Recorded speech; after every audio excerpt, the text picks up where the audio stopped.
games over the last few weeks. It seemed as though it was a long boat ride away from a victory in New York for the Mets. But all's right. They've made peace with their home ballpark, and now things are all bucolic for the Mets as they try to increase their home winning streak to 2. And the fans can get set to cheer for R.A. Dickey this afternoon.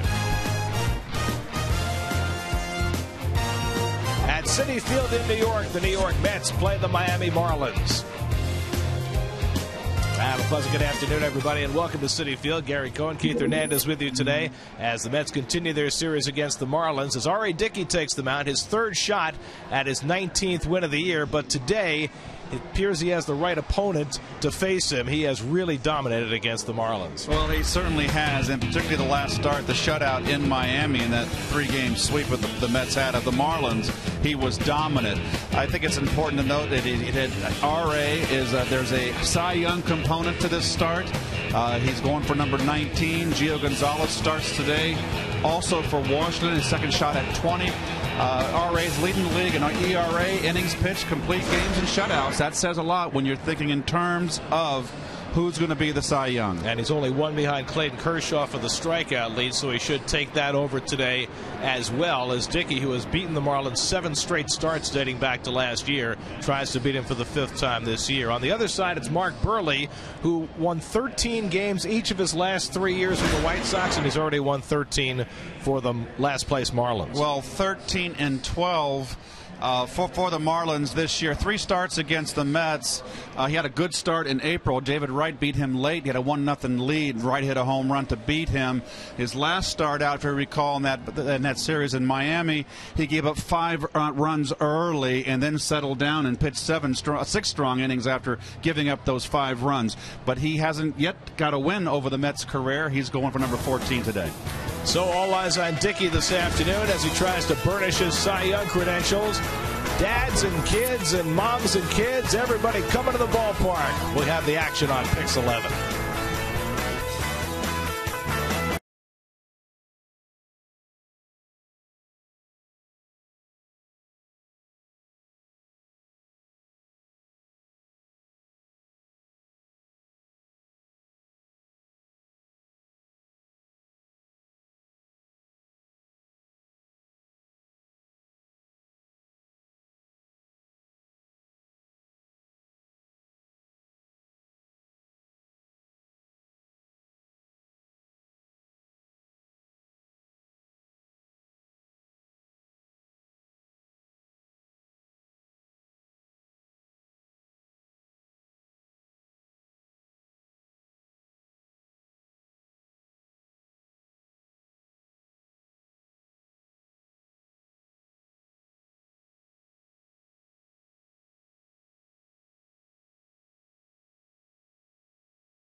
Is brought to you by Nissan's Bottom Line Sales Event. Ends October 1st. Visit ChooseNissan.com today.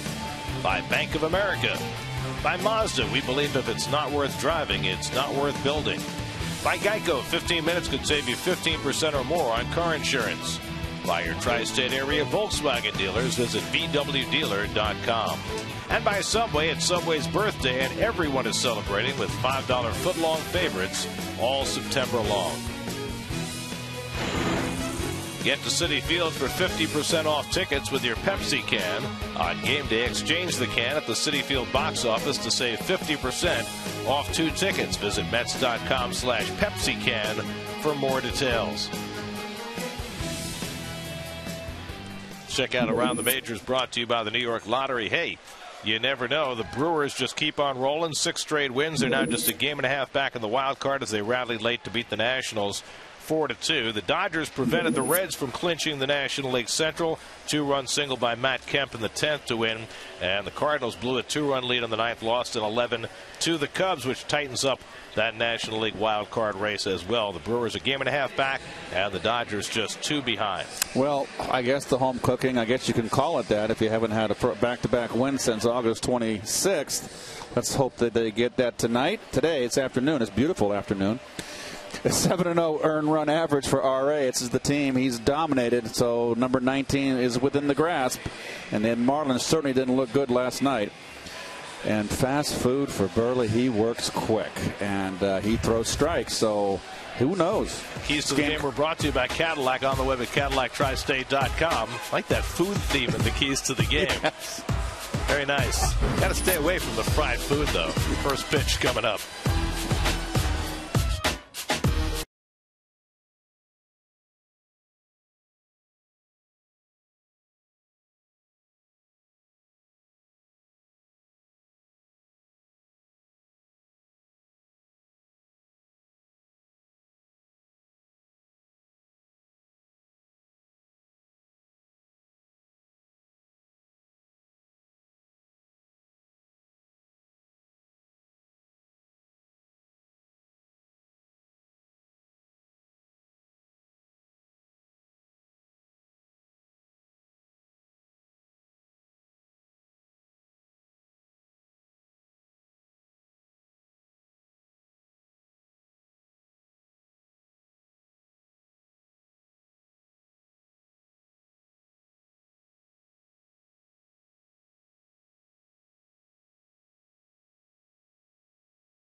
Cars that deliver inspired performance.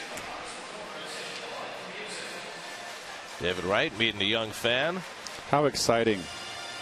Can you imagine how happy that kid must be? I tell you what, if that was been me at his age, and that was, say, Willie Mays or Jimmy Davenport or Orlando Cepeda or Willie McCovey or Chuck Heller, I would have had a heart attack.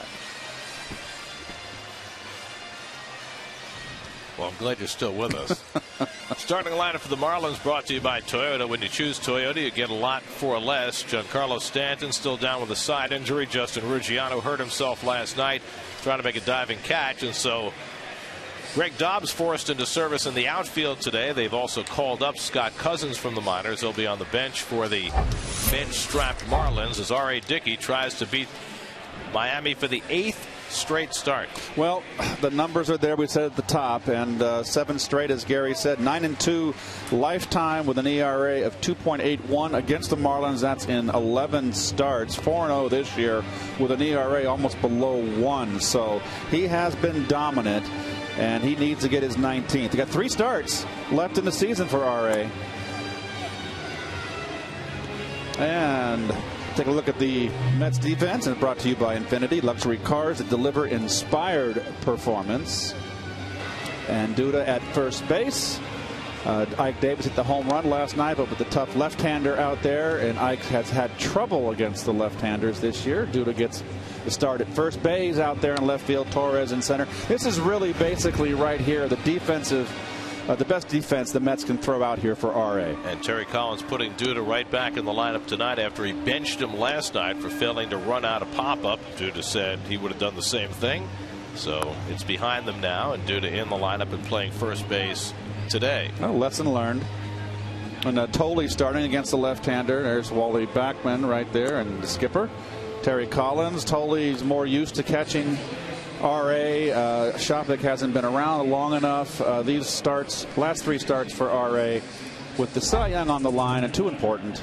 So you're going to go with your best defense. Terry gave thought to starting Shopik because Shopik has tremendous numbers against Mark Burley, but he didn't want to chance it with Shopik not having caught Dickey in a game yet. Brian Peterson will lead things off for Miami. Peterson came off the bench last night when Ruggiano got hurt.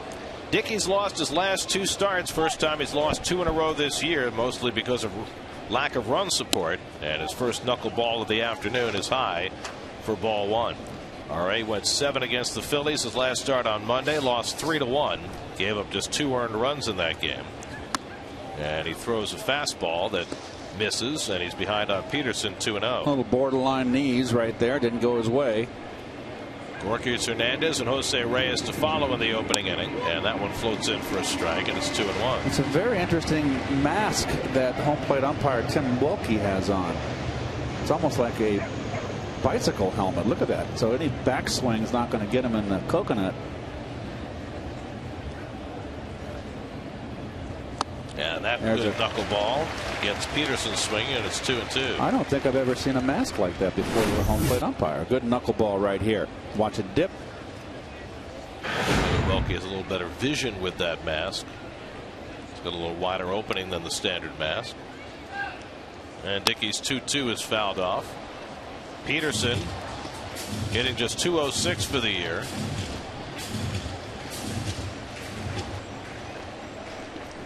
RA starts the day leading the National League in earned run average at 2.67. Second in the league in strikeouts with 205, just 1 behind Clayton Kershaw. It looks like Kershaw is going to pitch again, maybe as early as tomorrow. But Dickey can take over the lead in strikeouts today. He leads the league in innings pitched. Kershaw's what, 12-9? 12-9. That's not going to get the Cy Young. He's got to worry about Gio Gonzalez and Cueto. And the foul tip held by Tolley. And so Dickey now tied for the National League strikeout lead by getting Peterson for the first out. Well, number 206 on the year. Really incredible. And well, those were his numbers coming into the game. Leading or second in every important category. Whip, he's second to Kershaw as well. Walks and hits per innings pitched. I just think he's got a leg up on everybody. Gorky Hernandez takes a first pitch fastball for a strike as he bluffed the bunt. Hernandez won 1 for 4 last night, playing center field again. His 22nd start for the Marlins, who picked him up from Pittsburgh at the trading deadline. A little bit of a cooler afternoon today. A little overcast. Clouds have taken over. There might be some rain later in the day. And the knuckleball outside, 2-1. It's been an active week for RA. He and his knuckleball cohorts have been promoting the new documentary about the knuckleball, which came out this week.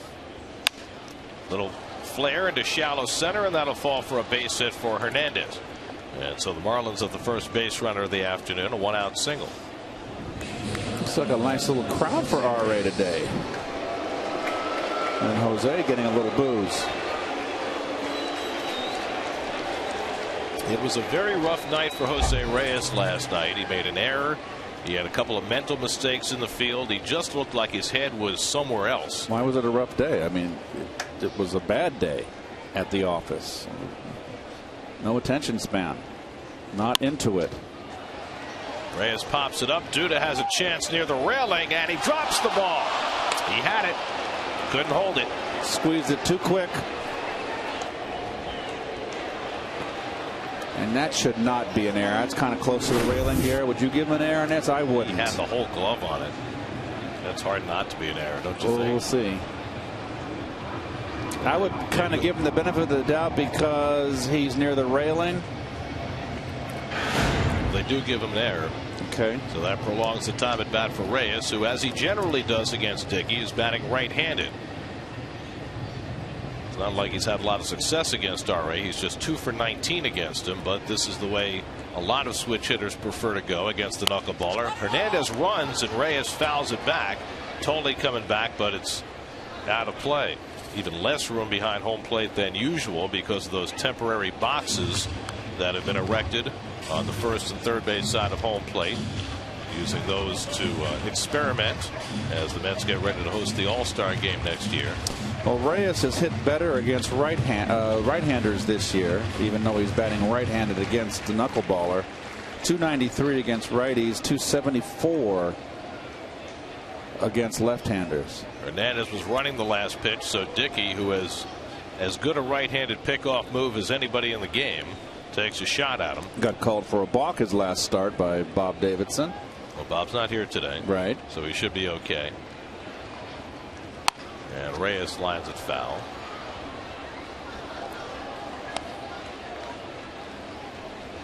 And Dickey's already picked off 5 base runners this year. He's only had 3 stolen bases against him, which is extraordinary for a knuckleball pitcher.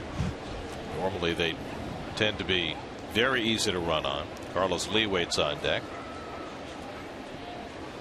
And Reyes lines it to right. On comes Hairston to grab it. Throw back to first, but Hernandez able to return safely. So Reyes is retired for the second out. And now Carlos Lee, who's had better fortune against Dickey than anybody in this Marlins lineup.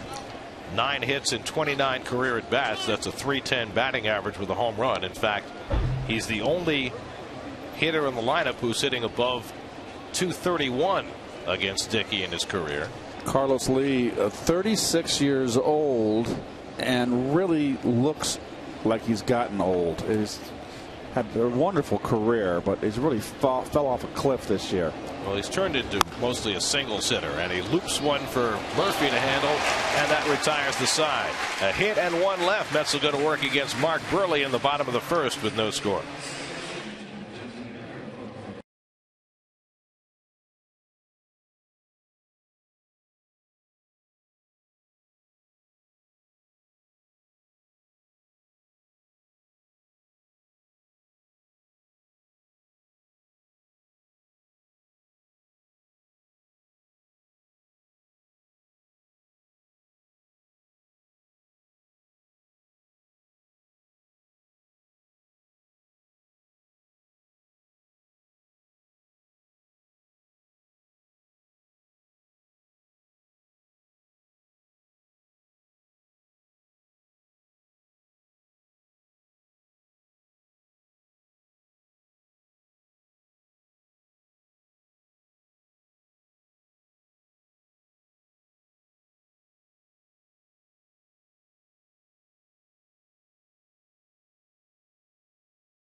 Afternoon brought to you by Toyota. When you choose Toyota, you get a lot for less. Duda gets the start at first base. Jason Bay in left field, both for his defense and against the left-hander, as the Mets try to get back-to-back home victories after losing 9 straight home games.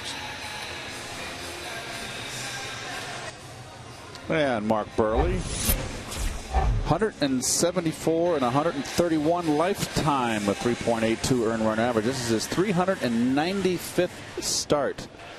0-2 this year in 3 starts against the Mets. Not a hard thrower, but a fast worker, a great fielder, 3-time Gold Glove winner. Ruben Tejada leads off against him. Ruben 1 for 4 with a double last night. He takes a fastball for a strike. Doesn't make much sense to wait around against Burley. He's going to throw strikes. What it does make sense to do is to step out and try and slow him down. And the curveball bounced down to third, where Gil Velasquez fields it and throws out Tejada for the first out. And we'll take a look at the Marlin defense, brought to you by Infinity also. Luxury cars that deliver inspired performance. And Carlos Lee at first base. It's a career high for him. He's mainly played left field with the White Sox and Houston. A lot of injuries on the Marlins side. Kearns, Stanton, and Ruggiano are out with injuries. Not on the DL, but out, can't play. So Greg Dobbs is in right field. Primary pinch hitter for the Marlins today might be Carlos Zambrano. First pitch swinging. Murphy rolls one out to Solano at second base, and on 3 pitches, Burley has the first 2 outs. Now, you never like to shoot the clown, but if you're a player here and you got these two guys pitching, you got a day game in New York or anywhere, but particularly in New York or Chicago. Burley, Dickey, you make early dinner reservations. I hope you don't shoot the clown. But what if they both pitch so well you go scoreless into the 18th well, that's inning? Shooting the clown. 2 out and nobody on. Here's David Wright. David 0 for 4 last night. He's seen his average slip to 307, the lowest it's been all year. And now there has to be some serious concern for David keeping his average above 300. Mets have 12 games to go, including today. And David figures to play just about every day, so you figure he might get about 40 at bats. If he gets 40 at bats, he has to get at least 9 hits to stay above 300. Well, you know what I might do if I was a manager? And it depends, you know, no one wants to finish in the cellar, although the way the Marlins played last night, it seemed like they didn't care. You play David against Atlanta all 3 because their game, well, they're not really that many games of importance. I mean, Atlanta's got a lock. But, you know, you give him maybe just give him the series off in Miami. I know he may not like it, but let him watch. I can't imagine David would allow that to happen. I hear you. Lifts this one to center field, and Gorkis Hernandez has it lined up. And so that retires the side. A 7-pitch inning for Mark Burley. No score after 1.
Francis and Linda every morning for the latest news, weather, and traffic. Get more with the Pix 11 Morning News.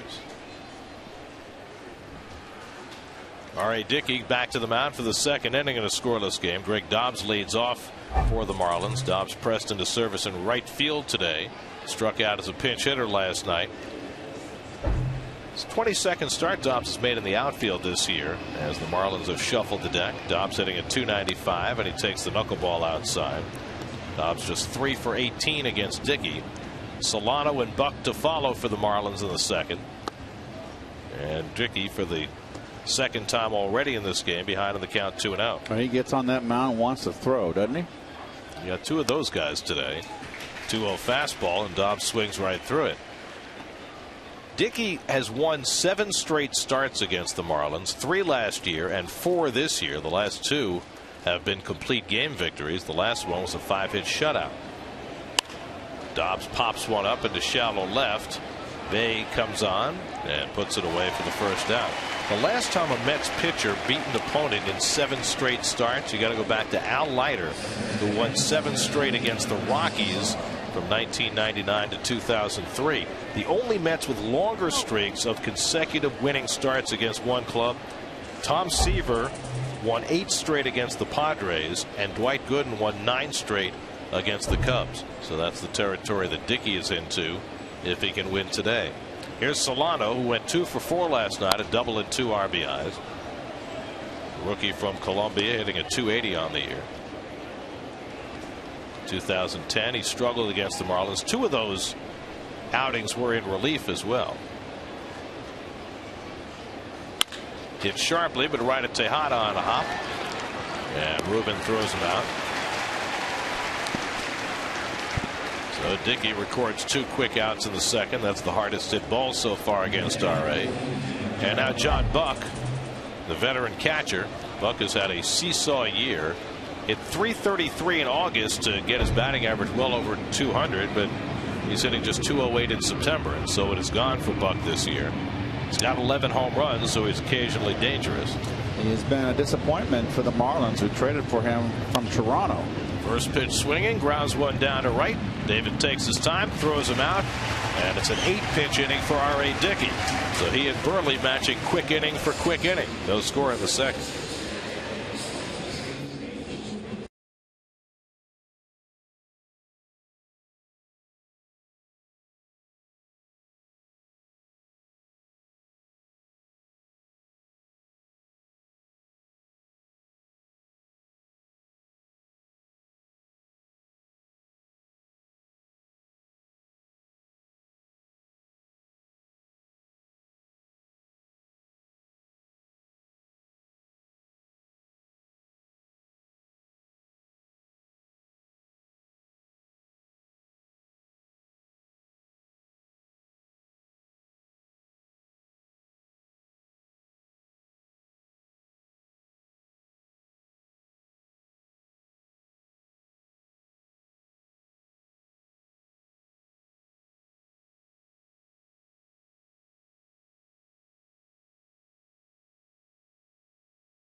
Game of this series tomorrow afternoon. Then the Pirates come in for 4 before the Mets embark on their final road trip of the year to Atlanta and Miami to close out the season.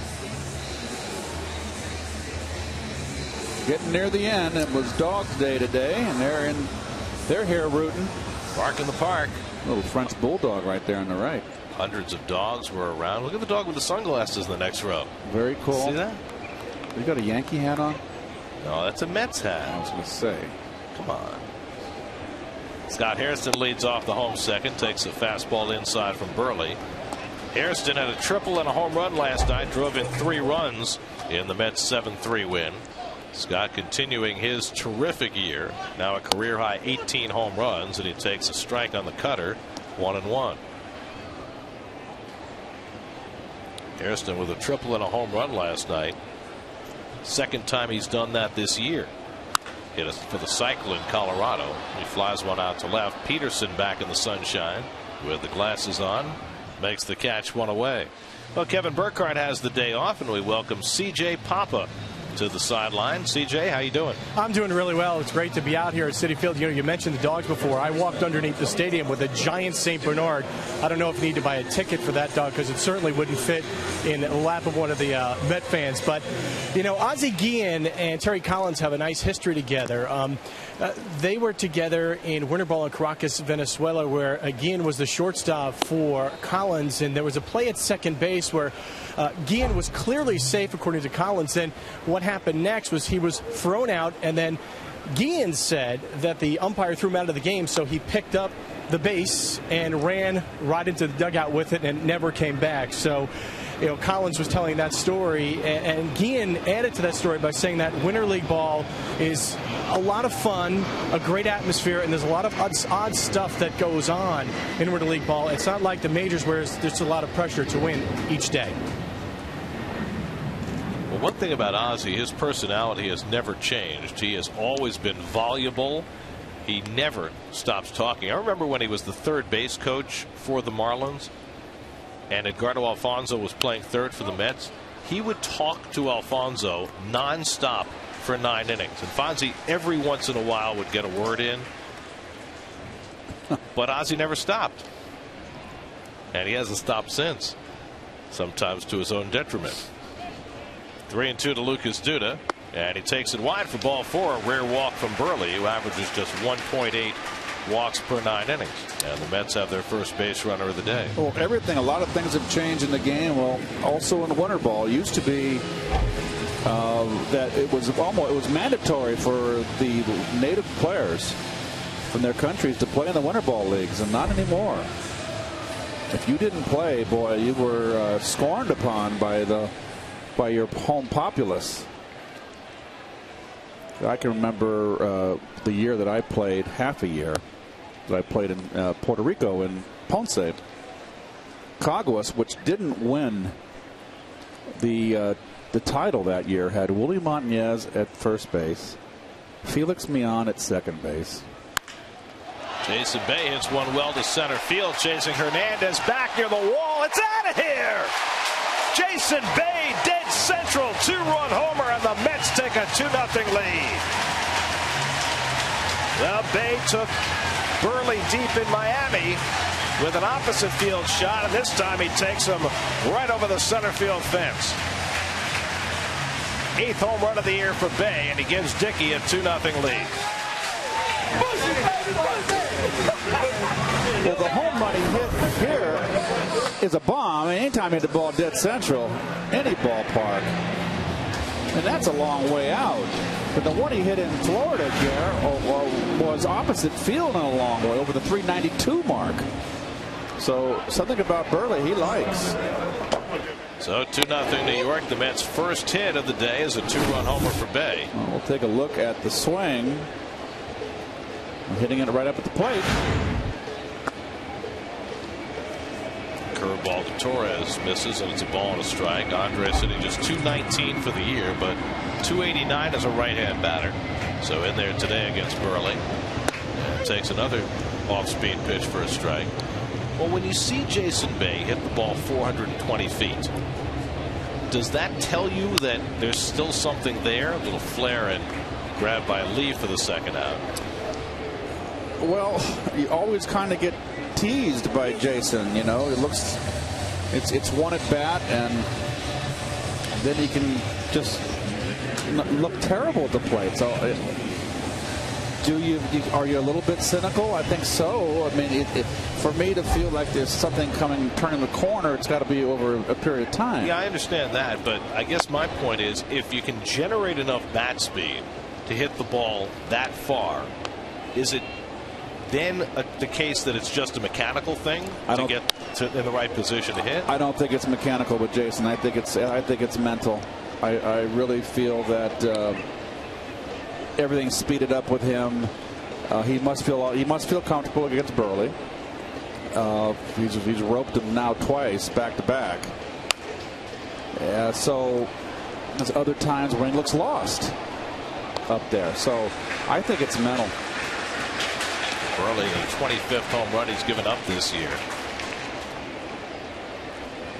And totally getting jammed. He's been jammed all year. Burley knocks it down and makes the play to end the inning. But Jason Bay gives the Mets the lead, taking Burley deep for the second straight time he's faced him. A bomb to center field for Bay, his 8th of the year, and Dickey is 2 runs to the good after 2.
Lead takes on the Marlins in the 3rd. He'll have 8-9 in the one in the order coming up against them. Sometimes there are courses for horses, and for RA, he has found the Marlins very much to his liking the last 2 years. Maybe because they're a pretty aggressive swinging team, but whatever it is, it has worked in his favor.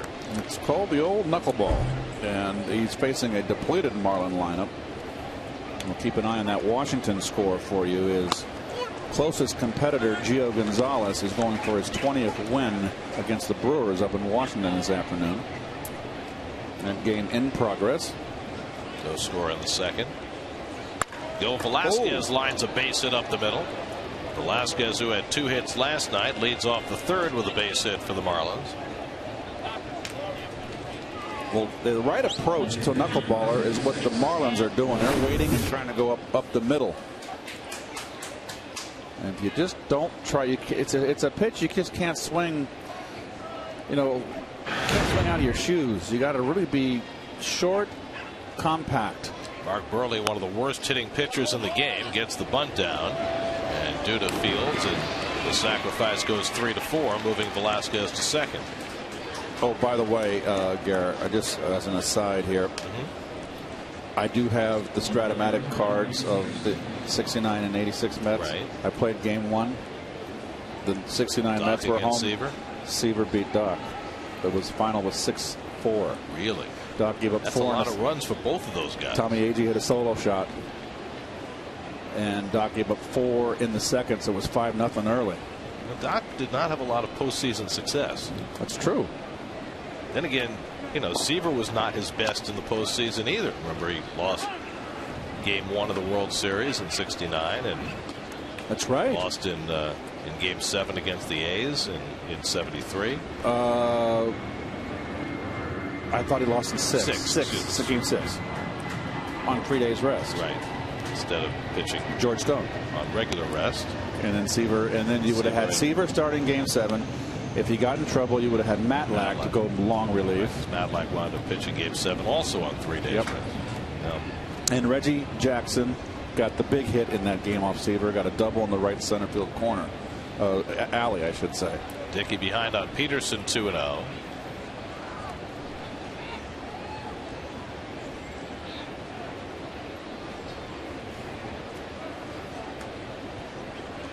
Velasquez at 2nd, former Met farmhand. And there's a strike. 2-1 to Peterson. No, you want to tell the umpire right here. Now it's a knuckleball and it breaks late. Don't call it too quick. That was low. Darn it. Jeff Welke, the home plate umpire. That's just how I would have reacted to that call. Welke, the crew chief, calling the balls and strikes today. Paul Schreiber working at first, Mike Everett at second, and Laz Diaz at third. Bob Davidson, when I ran into Bob at Smith and Walensky's that night, another story I forgot. And almost the same, 3-2. almost the same pitch, late breaking down knuckleball, called it a ball this time. The things that people remember when he was a rookie and getting his way through, he said, I called an inside strike on you. You turned around and said, that didn't have to be. Of course, I don't remember. He remembered that? He remembered that. By the way, I don't know if it's of any predictive value or not, but in 5 career outings with Tim Welke behind the plate, R.A. Dickey has a 7.88 ERA. Well, so, I think his there's ball 4. So I think the record against the Marlins kind of cancels that out. Now the tying runs are on base. I would ride Dickey's success, current success, against this club, particularly without Giancarlo Stanton in the lineup. So a chance for the Marlins now to strike back after Bay's 2-run homer gave the Mets the lead. Gorkys Hernandez had a single to center field his first time up.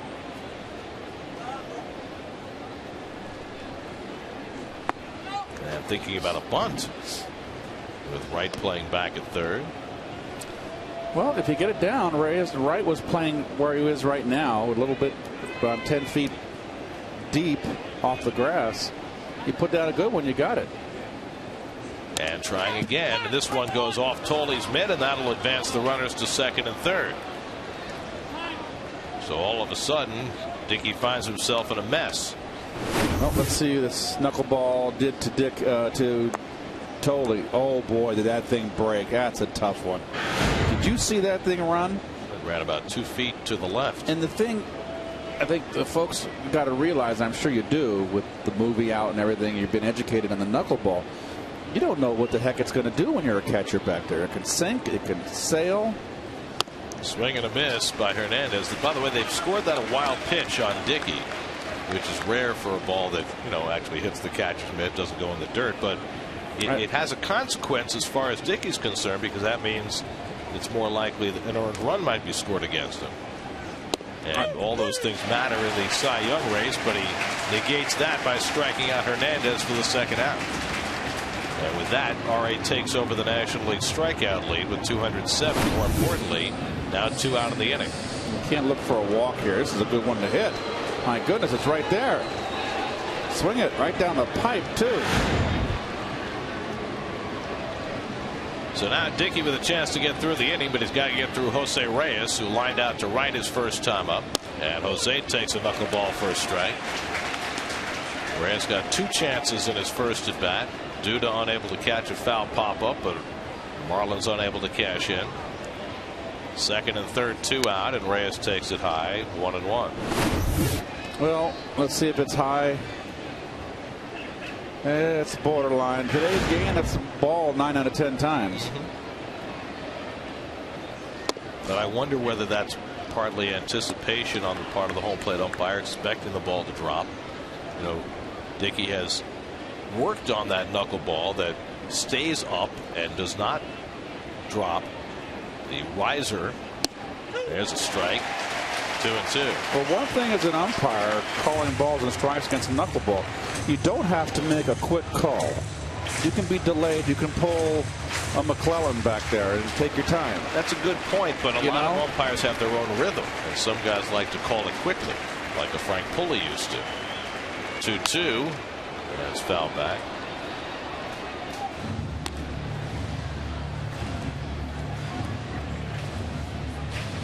Now, you don't need to be encouraging the umpires to be like McClellan.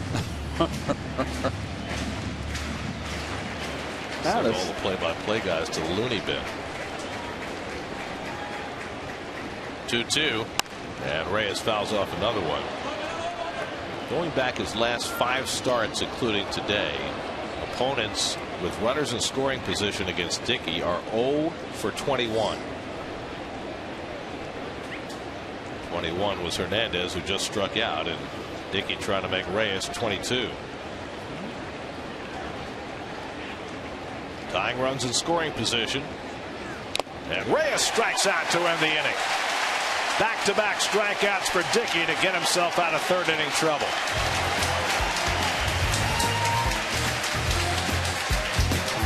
Dickey fans Reyes still 2-0 New York.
The Plaza. That's where I used to enter the park on my runs. Right there by the Plaza when I lived in the city. There's a lot of foot traffic there. You got to dodge around pedestrians. Well, that was the good thing about it. On 49th and 2nd, I used to weave my way through the city to the Plaza, into the park. Take 8 minutes. You got to pay attention to the road and the cars. And the worst part about running is the first till you get warm. So you had to pay attention. And before you knew it, you were 8 minutes. You were all warmed up, and boom, right into the park for the cross country run. 1-2 to Dickey leading off, and he strikes out on the curveball. So Burley has his first strikeout. 1 out in the home third. Now, making your way from 49th and 2nd to the corner of the park. What happened when you got to a red light? I would go across whatever street had the light again in my favor to cross. So I would weave my way to 5th Avenue. So I had it all down. It was always the same. Never stopped. It was always the same. It took 8 minutes, a little over 8 minutes, and then up into. I'd run all the way up to the reservoir, around the west side, and back. It was a 45-minute run. I've just got this vision of you dodging taxis in the middle of 5th Avenue. It was like. Let me tell you, it was like Gale Sayers. Like OJ running through the airport? But not so fast. Not that fast. Just don't run into one of the horses. Tejada takes a strike, and it's 1-1. Tejada grounded out to third his first time up. That's with a 2-0 lead on the strength of a Jason Bay 2-run homer. Their only hit against Mark Burley so far. Murphy on deck. And it's lined the other way, and a base hit for Tejada. So Ruben, who went through a cold spell, now 6 for his last 14.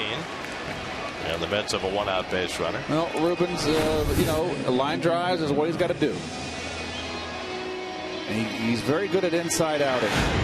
It's just when he gets unwieldy with his upper body gear that he gets into trouble. Fortunately, he's been much more wieldy lately. 1 out and 1 on. Here's Murphy, who grounded out to second his first trip.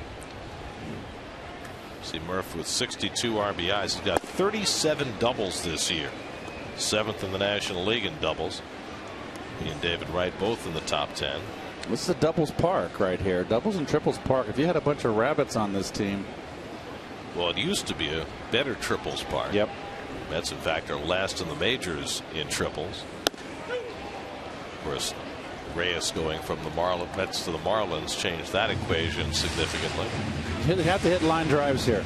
We did the open last night's game. Gary, Ronnie, and I in the field, and I walked behind home plate. I looked out. This is a big park. You got to hit line drives here. It's amazing, though, how much fairer it is now than it was the first 3 years of the ballpark. It just looks, from my eye, the 375 by the Mo zone and the 358 over by the retired numbers in left center. It looked longer in distance to me. This park just has this perception of being Death Valley. So you're saying that's not like a Wrigley Field 358? Well, 358 is less than Wrigley Field. I mean, that's a nice spot right there for a right-hand hitter. And the equivalent to the other side is 375 because of the Mo zone, the concave. It kind of angles back. It's deeper for the right-hand hitter. That 375 is exactly where the 358 is on the left-hand side, or right-hand side, excuse me. Murphy battling hard against Burley. Got to watch out with Burley. He's got 5 pickoffs this year. He's got the left-hander's move equivalent to R.A. Dickey's right-hander's move. In fact, since Burley first came up, he has by far the most pickoffs in the majors. To the right side, Solano waits on it, goes for the force play, and gets the lead runner. So Tejada erased for the second out. Murphy reaches. Well, you always want to get the lead runner whenever you can. A routine play by Solano. And now David Wright. See that average down a point to 306. For late May, David was still hitting well over 400. He had a great, 354 first half, was it? I mean, the first 2.5 months, you just couldn't get him out. And he had that tremendous level swing going for him all during that first half. And then something changed at the All-Star break. And he's had, some decent stretches the second half of the year, but it just hasn't been the same. No, I just think that poor start after the All-Star break, tried to do too much.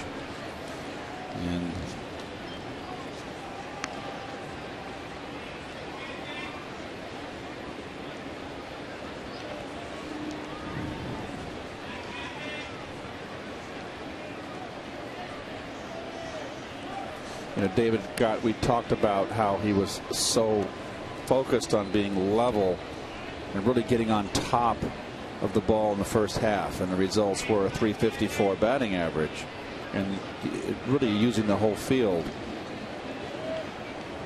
And after that road trip where the Mets went to Atlanta and Washington and only won the last game of that road trip. Right after the All-Star break. Right, and I just think that he started to uppercut again, get back into the old habit, maybe trying to carry the team on his shoulders, and it's been a... And he strikes out on the changeup from Burley, and that's the end of the inning. Second strikeout for Burley. 2-0 Mets after 3.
leading his horse.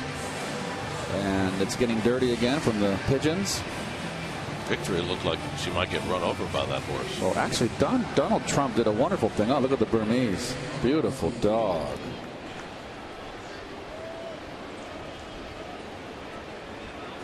There's dogs everywhere. It's dog day afternoon. Donald Trump had that cleaned around in the early 90s, I believe. It's absolutely beautiful when it's cleaned. Carlos Lee hit a soft liner to second his first time up. R.A. Dickey's held the Marlins scoreless for the first 3 innings, giving up 2 hits and a walk, looking for his 19th win today, and Lee pops one up. Tejada retreating awkwardly. Oh, reaches nice. out to make the grab. That ball kept sailing on Tejada further than he thought, and he stayed with it. Difficult play for the first out. Not an easy play. Carlos Lee, even though he hasn't hit home runs this year, they've still got to respect his power. Bright day. Has he got his glasses on? Yep. He's always ready. He's got the flip down. He's ready. Nice play. That's your Mazda play of the game. How do we know? It's only the 4th inning. How do we know it's the Mazda play of the game? We're jumping the gun here. Jeez, guys. It's a lot of ball game left. It's the early Mazda play of the game. Come on, we're only in the top of the 4th. Here's Greg Dobbs at fly to left his first time up, and he takes a strike. Meanwhile, in Chicago this afternoon, the Cardinals have jumped out to a 3-0 lead on the Cubs. Cardinals blew one yesterday in the 9th inning, lost in 11 to see their wild card lead shrink to a game and a half. Line to short right at Tejada, and Dobbs is retired for the second out.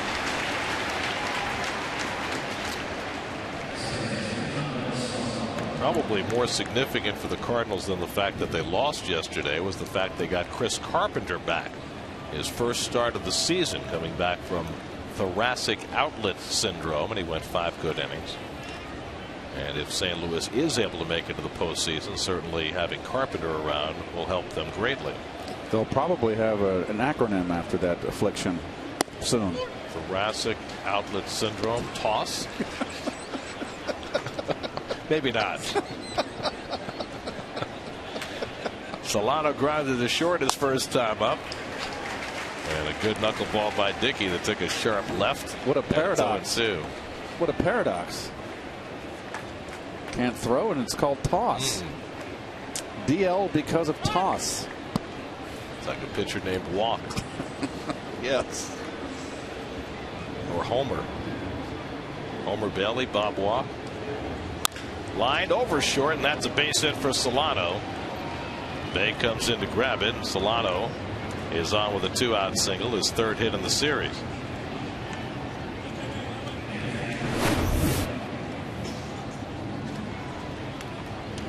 Not much of a knuckleball there.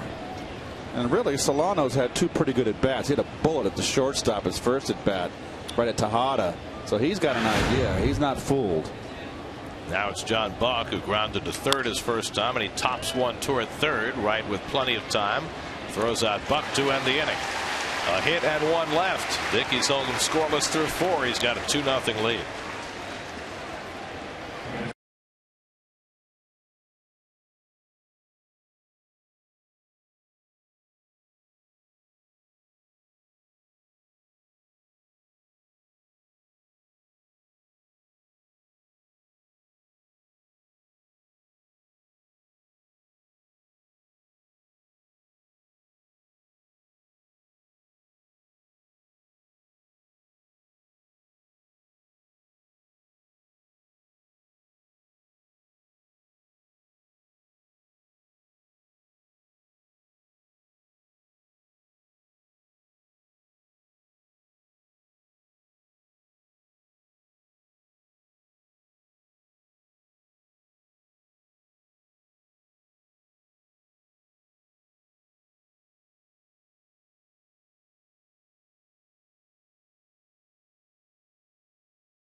the second time in 3 years. 24 years ago today, Ronnie pitched the clincher, complete game 6 hitter, struck out Lance Parrish to end it as the Mets clinched the NL East. Did you notice my head take a recoil there? I did. We might even want to look at that again just so the fans can be looking for it, but you took a whack. It was Carter's glove that hit me right in the cheek, but I took it like a champ. Didn't let your happiness diminish at all? No glass jaw here. When you guys clinched in '88, you fully expected to be in the World Series that year. We did. We did, and then we had a lot of things happening.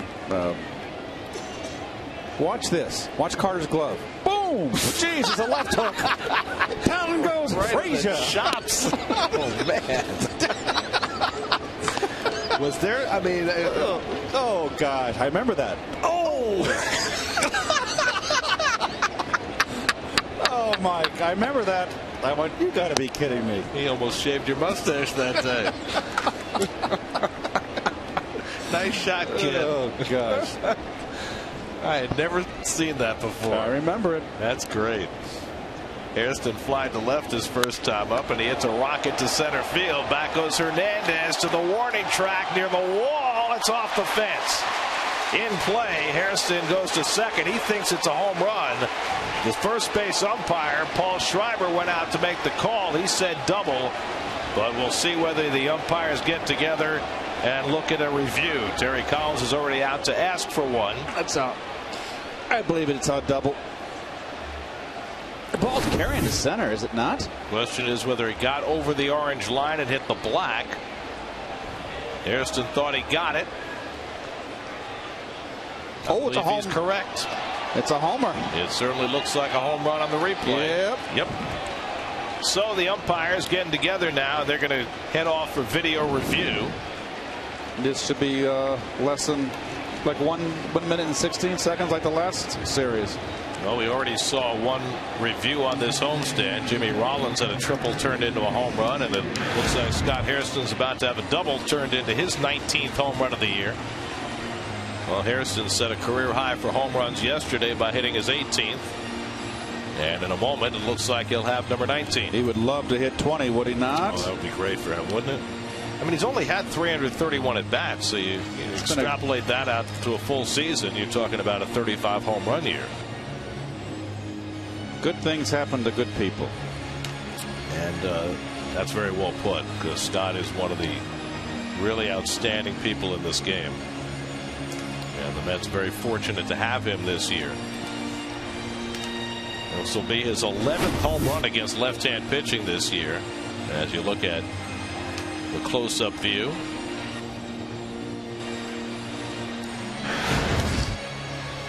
And he cleared that orange line by a fairly healthy margin, so it shouldn't take the umpires too long.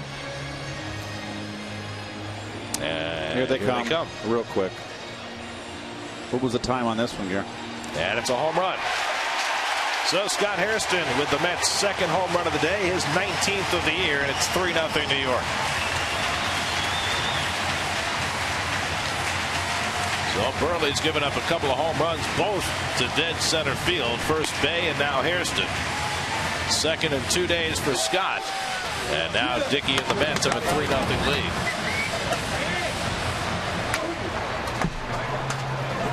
'19th home run to right-handers given up by Burley. And 26 overall. Yeah. Now here's Duda, who walked in front of Bay's home run in the second inning.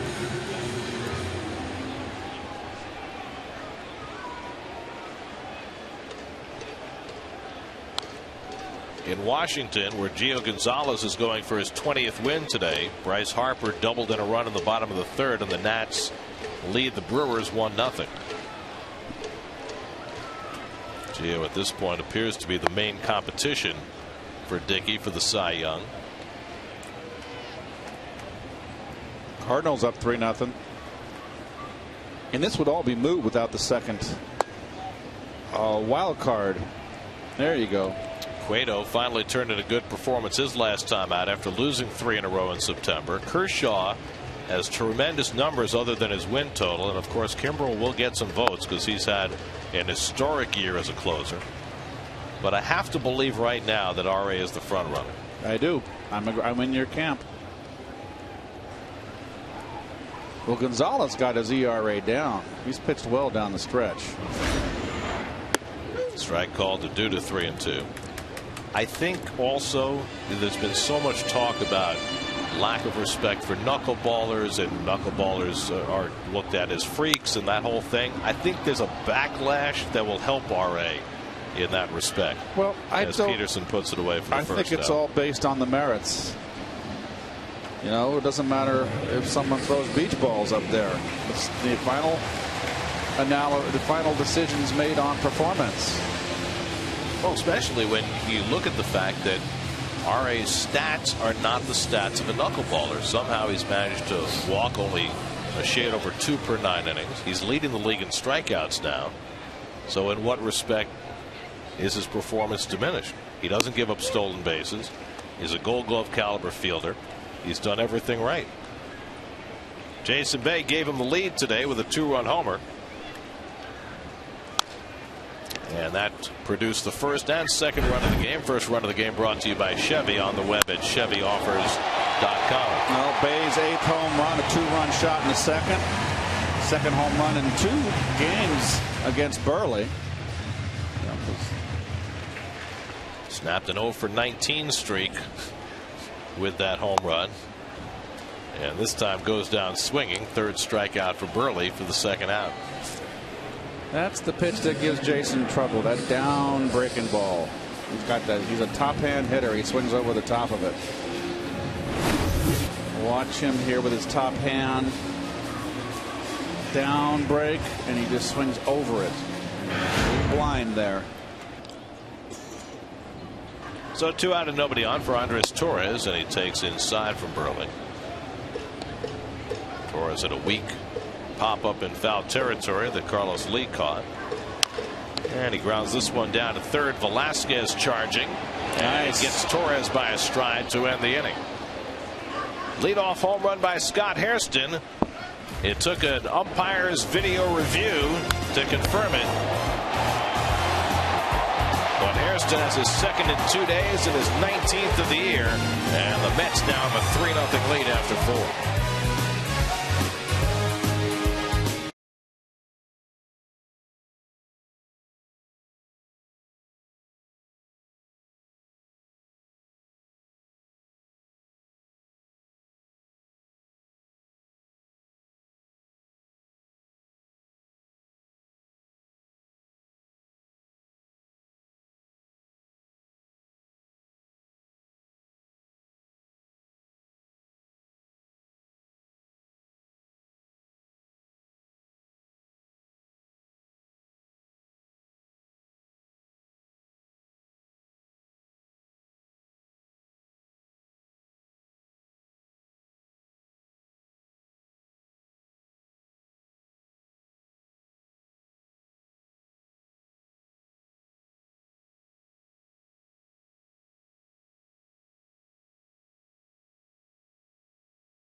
Innings against the Marlins without allowing an earned run. He's got himself a 3-0 lead now as we go to the 5th inning, which is brought to you by Ford. Check out the best-selling vehicles with the best values in America. Visit your Tri-State Ford dealer today. Gil Velasquez will lead off against Dickey in the 5th. Velasquez singled to center, got as far as third base in the 3rd inning. Marlins had their best chance in the 3rd, 2nd and 3rd and 1 out, but Dickey struck out Gorkys Hernandez and Jose Reyes to make his way through it. Dickey has struck out 3 today. He's walked 1, allowed no runs and 3 hits. And Hernandez fouls off the knuckler, and it's 0-2. Mark Burley on deck, and then Brian Peterson for the Marlins in the 5th. Adam LaRoche doubled in a run. Washington now leads Milwaukee 2-0 in the 3rd, with Gio Gonzalez going for his 20th.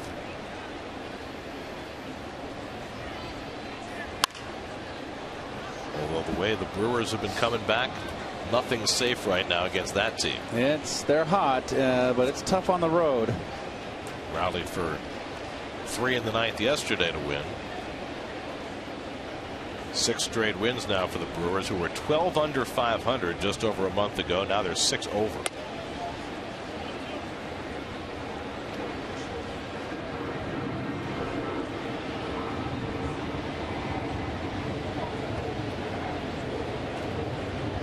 Now the 1-2 to Velasquez, and he lines another base hit. Velasquez is at the measure of Dickey today.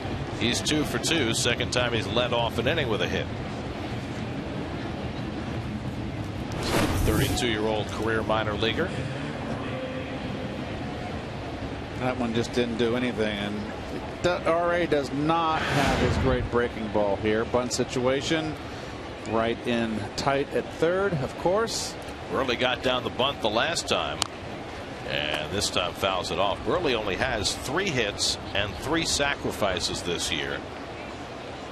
Of course, he spent his entire career in the American League before this season. In his major league career, he has 8 hits in 112 at bats.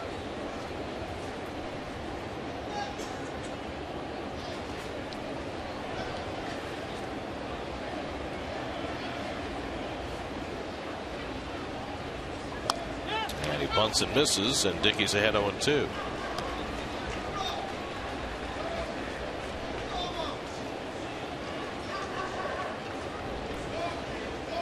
I don't think Burley needs to ask if the bunt is still on, does he? He's slapping the bat with Tolley, looking for a sign. Espada didn't even give him the sign.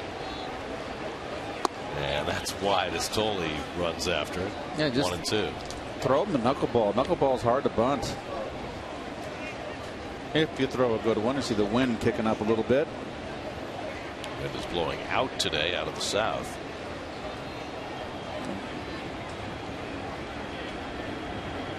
Usually works in a knuckleballer's favor. Oh, nice. Burley 2 in a row. He gets down the nice bunt. 5-4 on the sacrifice, moving Velasquez to second. So Burley, who only had 2 sacrifices all year, has 2 today. Here's the Subway sub-prize standings. National League wildcard, Braves comfortably in front for the top spot, and the Cardinals lead shrinking to a 1.5 with their loss yesterday. Brewers and Dodgers still in contention. Phillies trying to inch their way up. They're playing Atlanta again today. So all the pretenders have a chance now with the second wild card. Brian Peterson takes ball 1. Well, remember, the 2 wild card teams will play a 1-game play-in, and the Braves have it lined up right now. They've rejiggered their rotation so that when they get to that game, which seems inevitable, which will be in Atlanta, since they'll have the top wild card spot, they'll have Chris Medlin on the mound. Well, and that's been an unbeatable formula for them. I mean, how could you go with anybody else at this point? Then you'd have Hudson, probably you're starting your first game of the series. The next series, if they win. No guarantees. Well, they're such a severe disadvantage now to being the wild card compared to being a division champion. Not only do you have to win that 1 game to get in, but you have to waste presumably your best or one of your best pitchers to try and win that game, and then that pitcher won't be available till later in the division series and can pitch only once. Now, is it still the wild card? Now, so say Atlanta wins. Right. They would play the team with the best record. If it's Washington, same division, they'd play Washington? I believe that's true. They did change that this year. Okay. They had to because of the logistics of it, because otherwise you wouldn't know who's going where. Right. And they'll get an extra day as well. The team that plays in the wild card game, which I guess would be on Friday, the season ends Wednesday, play the wild card game Friday. Strike 3 called, and Peterson's out on strikes. 4 strikeouts for Dickey. The division series that doesn't involve the wild card team will start Saturday, and the one that does involve the wild card team will start Sunday. So they'll get a day off after that wild card game. Thursday would be reserved for any playoff games. If 2 teams tie for a division or for that wild card spots. Yes. There's Gorkis Hernandez. The other thing is they used to do it that if 2 teams tied for the division title and they both were going to get into the postseason, they just used head-to-head and they didn't have a playoff game. Right. Now they will have a playoff game because it's such an advantage to win the division. You can certainly see that happening in the American League East, where the Yankees are only a game in front of the Orioles. Could happen in the AL Central, where the White Sox are just a game and a half in front of the Tigers. Well, it's also really important, and it's kind of overlooked, is that Washington and Cincinnati are only got a half game apart as far as best record in the league, and that's a home field advantage throughout. Ouch. Hit his hand or the bat? I guess it got his hand. That's what the umpire is saying, but Dickey feels certain that it hit the bat. And Terry Collins is going to come out and argue. It certainly sounded like it hit the bat of Gorkis Hernandez. No, okay, you got help. Meanwhile, Hernandez is being attended to by the trainer. They appealed down to first base, and Paul Schreiber said no swing, and presumably that means Hernandez is going to first base if he's able. Let's first look at it in slow motion, then we'll listen. No way he swung. If it did anything, it might hit the knob. That's what it sounded like. Now let's look. I mean, didn't that sound like it hit the bat? It's hard to tell. Well, the Marlins are very short on outfielders right now. In fact, they've got Greg Dobbs, an infielder, playing the outfield today. Stanton's not available. Kearns is not available. Ruggiano's not available. They've got Scott Cousins, who they just called up today. He had gone home, getting ready to get married in a couple of weeks, and they called him back because they needed a body. See the close-up view. Well, that got his pinky.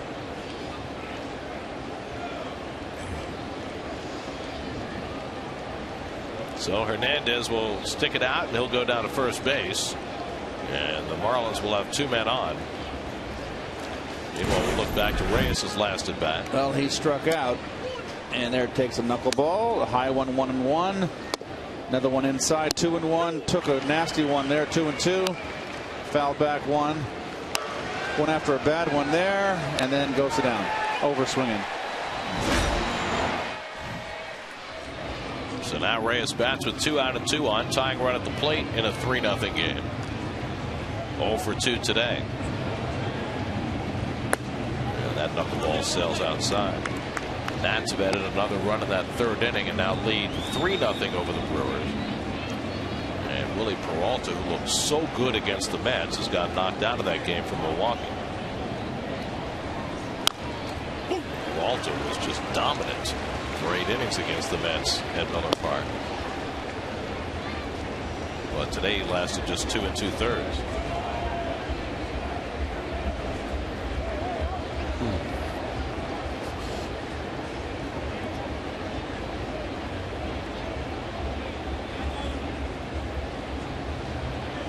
Two out and 2 on. And Reyes waiting on Dickey, who steps off, looking Velasquez back.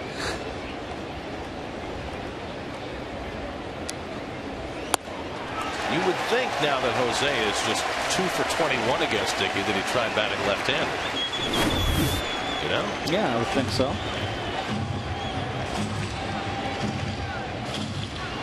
Especially since that's the way that Dickey's ball tends to tail into the left-hand batter. Here's the 1-2. And it's low and away. I never faced a left-handed knuckleballer. I've never faced Wilbur Wood. Wilbur Wood's the only one I can think of. Yeah.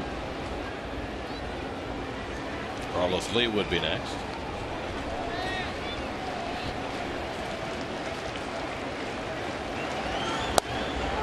And now a full count to Reyes. Did Dave LaRoche wind up throwing a knuckleball late in his career? The lob. That's right. That's right. That's right. And Steve Hamilton also threw that blooper pitch. Also threw a wet one too. Runners get set to go. 3-2 to Reyes, and he hits it in the air to left. Should be easy for Jason Bay. And that retires the side. Dickey works around fifth inning trouble. We're halfway through at Citi Field. 3-0 New York.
Looper in theaters September 28th.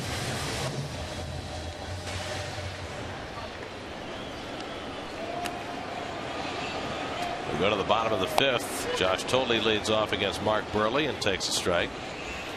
Thole hit a comebacker his first time up. Burley's given up a couple of home runs today. And Thole gets jammed again, and somehow he gets a base hit out of it. He's going to try for two, and he'll make it easily. That's about the weakest double you'll ever see. Almost lost his thumbs in the process, but he's got his 15th double of the year. How can your third baseman be playing in so closely with Thole? I mean, this is another serious jam shot. Why is he playing in? What is he thinking? Thole will take it. Yes, sir. So Dickey can go up and try and bunt him over to third. R.A. struck out his first time up. He's got 10 sacrifices this year to go with 10 hits. And now he's not playing in an obvious bunt situation. You got a pitcher going for Cy Young, 19th win, and the world's upside down. Or this game. I've never been able to stand on my head, have you?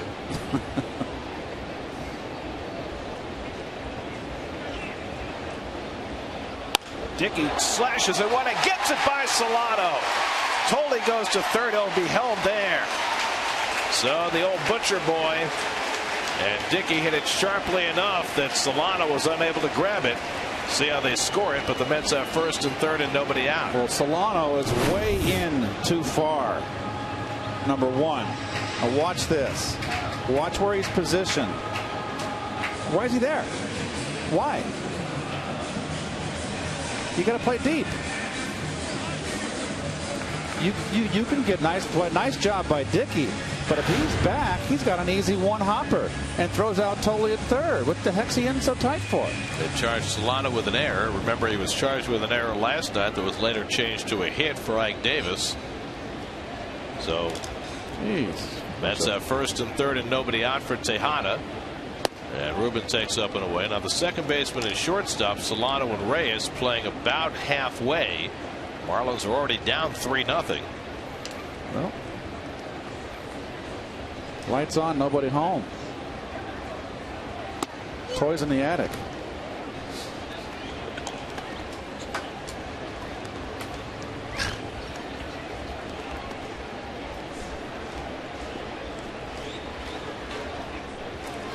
Tejada had a base hit to right his last time up. And Burley keeping the ball inside on him with a cutter, and it's 2-1. Ruben now with 6 hits and 14 at bats over the last 4 games, as his average back up to 289. Trying to pick up Tolley from third. And Burley finds the inside corner that time, 2-2.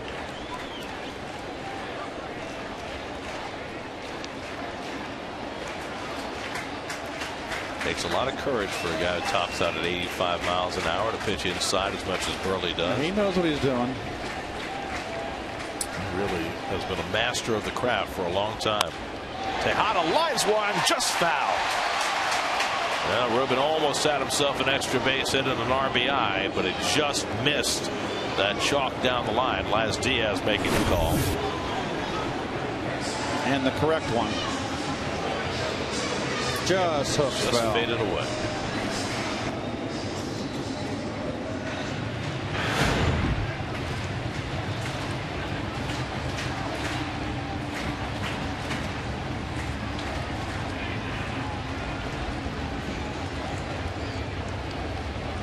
Now on 2-2, he lifts one to right, not very deep. Dobbs in to grab it. Tagging is Tolley, but he's not going to try it. As Dobbs hits the cutoff man, that's the first out. With a faster runner and Dobbs throwing, you might try it, but not with Tolley. So now Daniel Murphy will try and get that run in.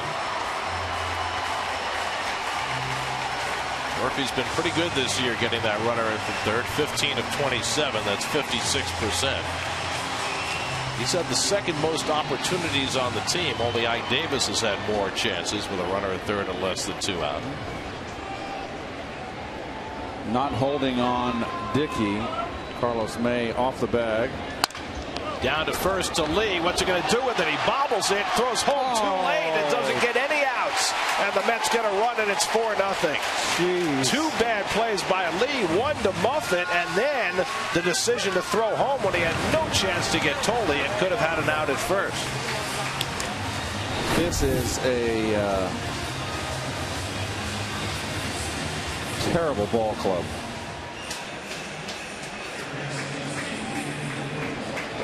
This is number 1, a double play ball. Well, baseball fever, catch it. So the Mets cash a run. 4-0, now 2 on for David Wright. And they're not going to charge an error on that play. They certainly could because of the bobble. Yep. But they're going to call it a fielder's choice, I guess, because Lee still had the option to take it to first base and get an easy out, which he opted not to do. So Murph gets an RBI. Line caught by the third baseman Velasquez, and Dickey is doubled off second base. And that ends the inning.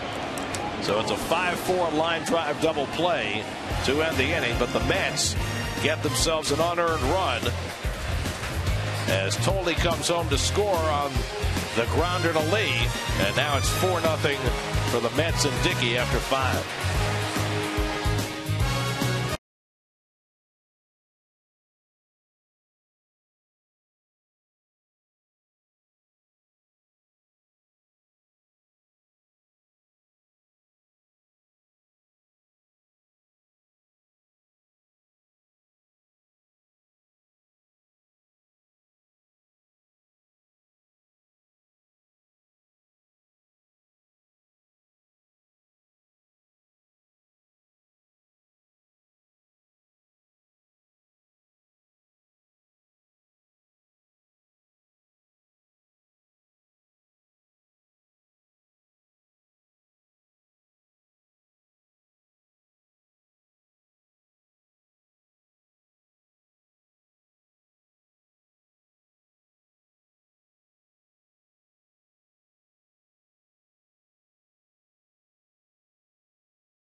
R.A. Dickey trying for his 19th win, trying to beat the Marlins for the 8th straight start. And there's our buddy Richie Rayner.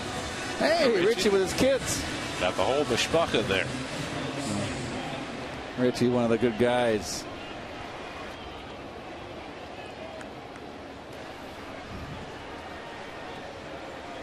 Carlos Lee leads off in the 6th inning for the Marlins.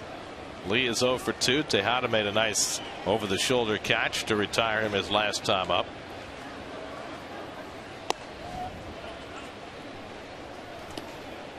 Dickey with 76 pitches through 5. Would love to go deep into this game. Already leads the league in innings pitched. He's up to 217 innings now. 209 strikeouts with 4 today. That leads the league as well. And Lee lifts one to right field. And Hairston eases back. Through the sunglasses, he grabs it. One away. Let's check in with C.J. Papa. C.J.? All right, Gary and Keith, and you know, talking about R.A. Dickey, the whole broadcast of how he likes to work quickly, I think it's almost a little bit more than that. That his catcher, Josh Tolley, understands what it is. His mantra, he said to me, is catch the ball, throw it back, catch the ball, throw it back. Because for Dickey, he wants to stay in that rhythm and have that concentration the entire time. And even Terry Collins, he said he was tempted to use Kelly Shopick today behind the plate because Tolley played last night, but he wasn't going to because he hadn't had a chance to work with a knuckleballer. And knowing what Tolley knows about R.A. Dickey and how he likes to work, that's why Tolley's behind the plate. He also said that he might take a foul tip off a finger, and even if he's hurting, R.A. wants him to just get the ball back and keep going. So Tolley will, take it, and he's really tough behind the plate when it comes to working with R.A. Dickey. Of course, the hard part of catch the ball and throw the ball back is the catch the ball part. Absolutely, because you can see the ball down here in the camera well where we are. The ball seems to drop like 3 feet all the time. It's amazing to me that he can catch it most of the time, if not all the time. He does a great job behind the plate. Dickey handling the comebacker by Greg Dobbs for the second out. So Dickey, who's had only 1-2-3 inning today, that was back in the second. A chance for one here as he takes on Donovan Solano. Solano has one of the Marlins' 4 hits, single to left center his last time up.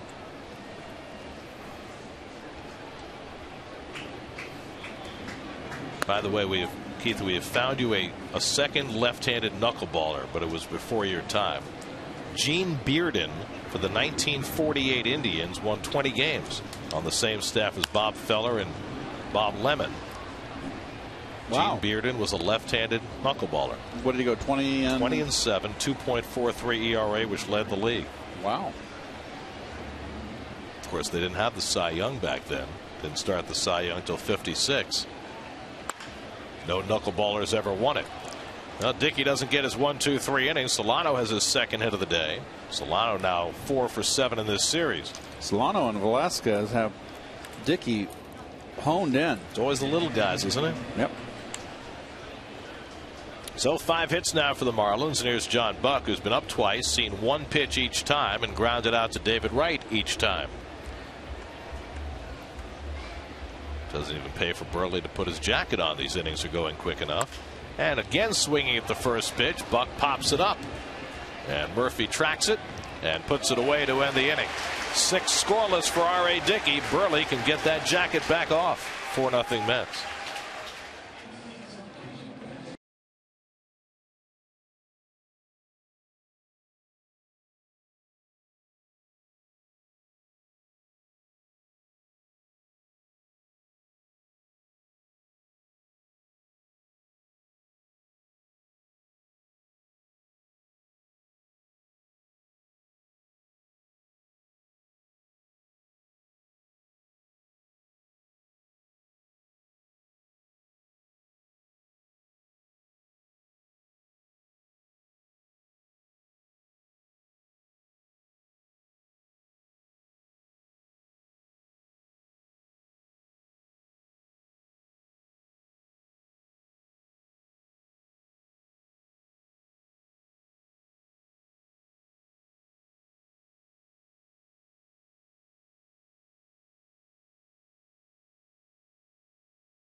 Lovely carriage horses.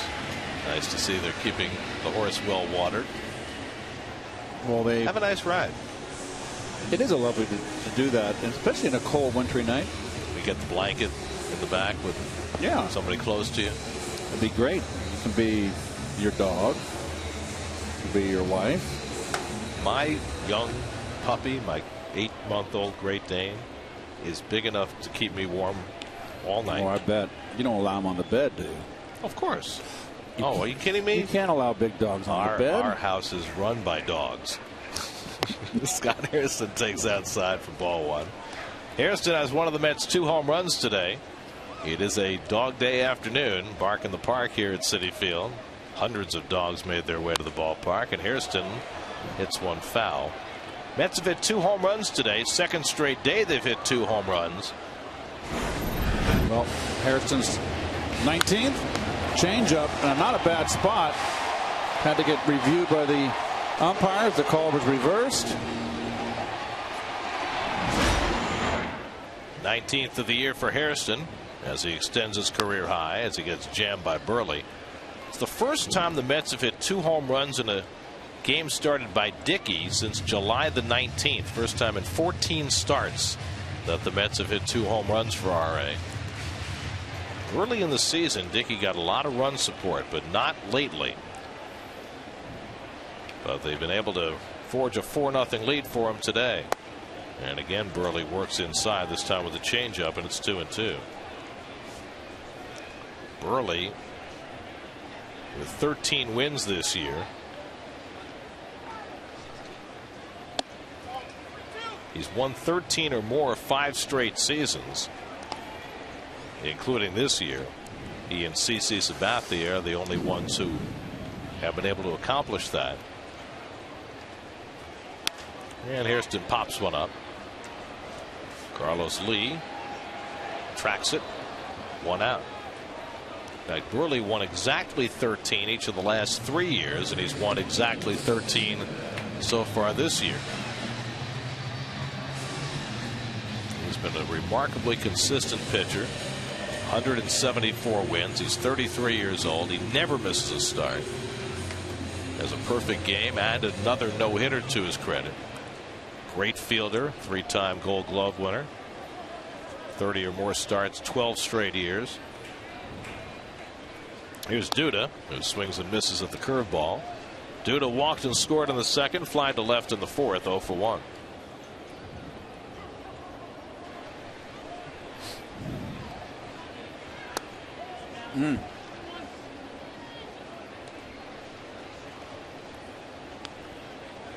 Jason Bay, who gave the Mets the early lead, waiting on deck.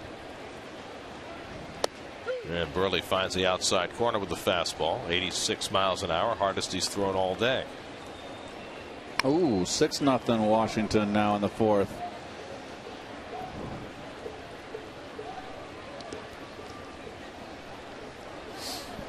It's a 3-run homer by Ryan Zimmerman.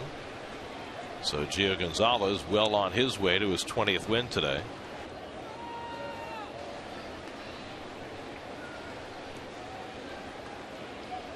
As Dickey today tries for his 19th. And the breaking ball pulled foul. Almost made it up to the promenade. Well, if Dickey gets number 19 today, he would have a chance to get his 20th win in the Mets' final home game on Thursday afternoon against the Pirates. Mets changed their rotation at Dickey's request. He was going to pitch tomorrow's game, then pitch in Atlanta on Friday, and then pitch the final game of the season in Miami on Wednesday. And the curveball misses. 3-2 curve to Duda. Second time he's walked today. The only 2 walks Burley's allowed.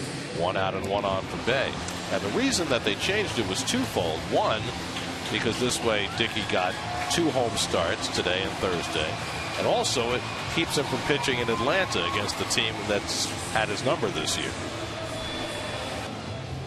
Really, the Braves the only team that's had any consistent success against RA. And how ironic, Juan Marichal used to always come up a little bit with a cold or something with that Milwaukee Brave team. Bay hits another one to center field. This one playable for Hernandez. And back to first goes Duda, 2 out. Juan Marichal had a lot of criticism when I was growing up as a kid. The one team that gave him problems was the Milwaukee Braves, and that, of course, was the Milwaukee Braves of Philippe Alou, Hank Aaron, Eddie Matthews, Del Crandall, the good hitting ball clubs, Joe Edcock. And Juan would always miss that start for some reason. Well, he didn't miss it the day that he hooked up with Warren Spahn in, was it 1965? I forget the year. 16 innings. Right. Willie Mays hit a home run in the 16th, and Marichal beat Spahn 1-0. I wonder what Marichal's lifetime numbers are against the Braves. Torres hits one down the left field line. Peterson over toward the sidewall, and it lands for an extra base hit. It hops into the stands, so Duda will have to stop at third. A ground rule double for Torres. So Peterson couldn't get there and let it fall in along the line. Torres has his 14th double of the year.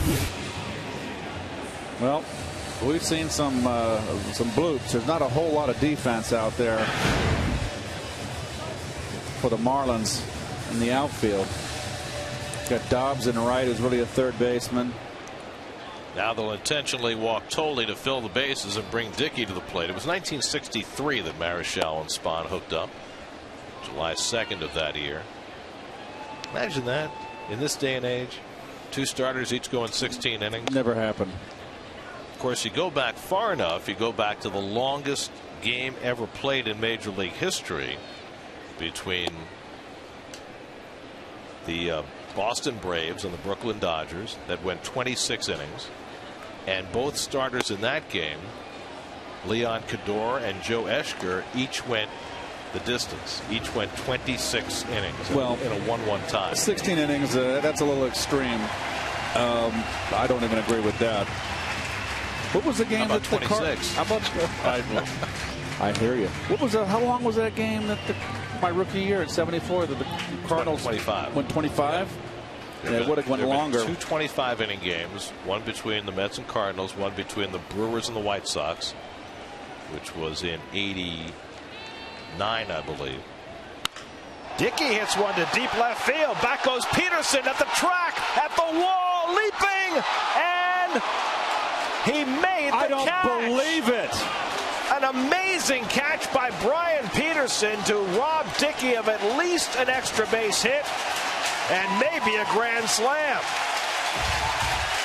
And Dickey gets a standing ovation for making a long out. Peterson going right to the fence. It wasn't going to leave the yard, but what a great play to take a long double away from Dickey.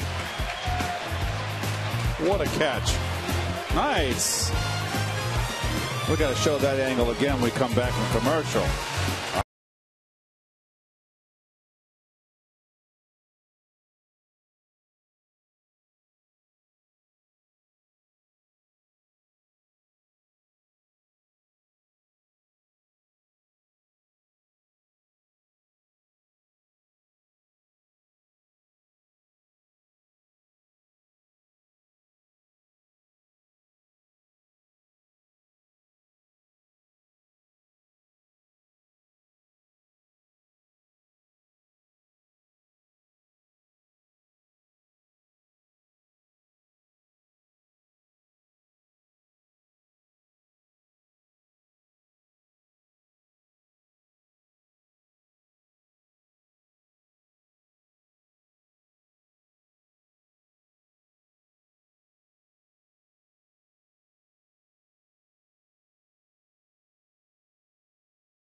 3 runs with one of the better catches we've seen all year.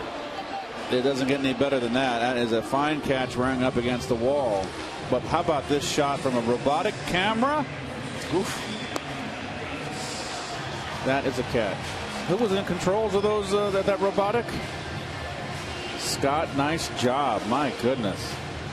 It's almost like out of Star Trek.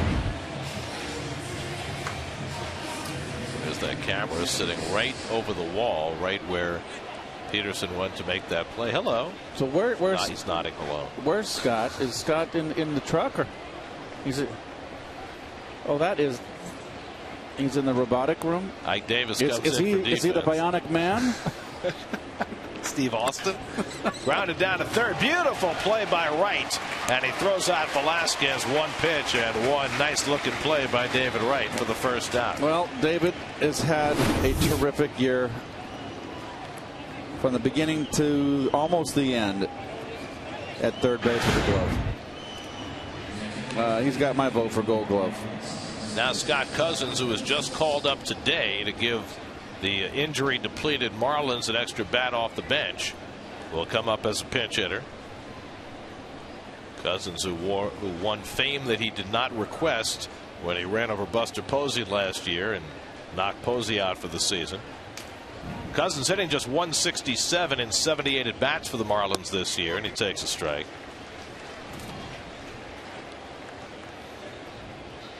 Tom Kohler up in the bullpen for Miami. Slow ground ball for Wright to handle. Uses the glove, throws out Cousins, 2 away. And RA just keeps on rolling. You know, remember back in the 4th inning when Tejada made that very nice over-the-shoulder catch on the pop-up by Carlos Lee? Yes. And they dropped the Mazda play of the game on him.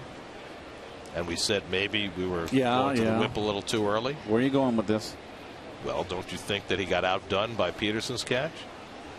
You know, we told them in the truck that they jumped the gun.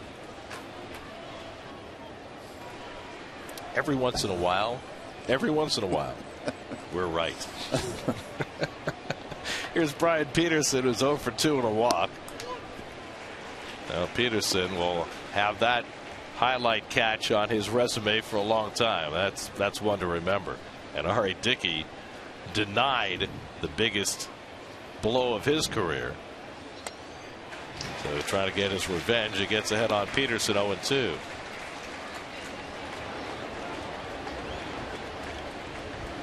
Wow.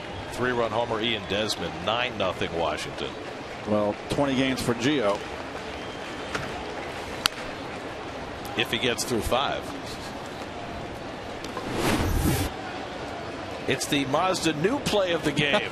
Nice job, guys. That's improvisation right there. Actually, the play of the game should go to the camera guy, Mr. Robotic, Scott in the robotic tank. 0-2 from Dickey, and a little dribbler. Tough play for Dickey off the mound, and he makes the diving toss, and he hits the runner in the back. And Peterson is safe at first, and they're going to call him out for running out of the baseline. Here comes Ozzie. Peterson called out for running inside the 3-foot wide lane as Dickey made the underhand diving toss that hit him in the back, and that retires the side. You have to run it within that 3-foot lane that goes the last 45 feet to first base. Oh my goodness, that's a bad call. It looks like he was in the right spot. On the line. Home plate umpire Tim Welke called him out, but this appears to be a lucky break for the Mets. As you look down the line, Peterson running in the lane the whole way down. You have to eventually get to the man, which is in fair territory. That's a bad call. Sure is. Mets get a break and lead 4-0 in the 7th.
10 DVD celebration of Mets history, World Series film, season highlights, and celebrated games. Order your 10 DVD anniversary gift set at Mets.com.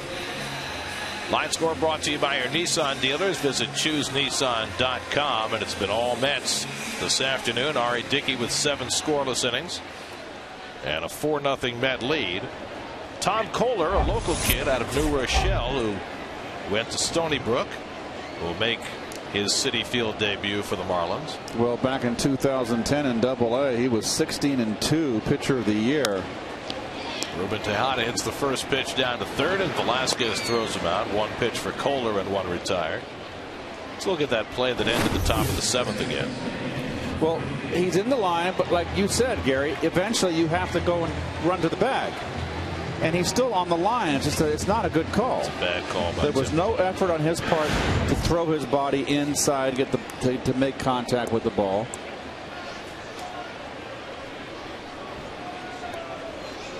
So here's Daniel Murphy, 0 for 3, drove in a run on a fielder's choice his last time up.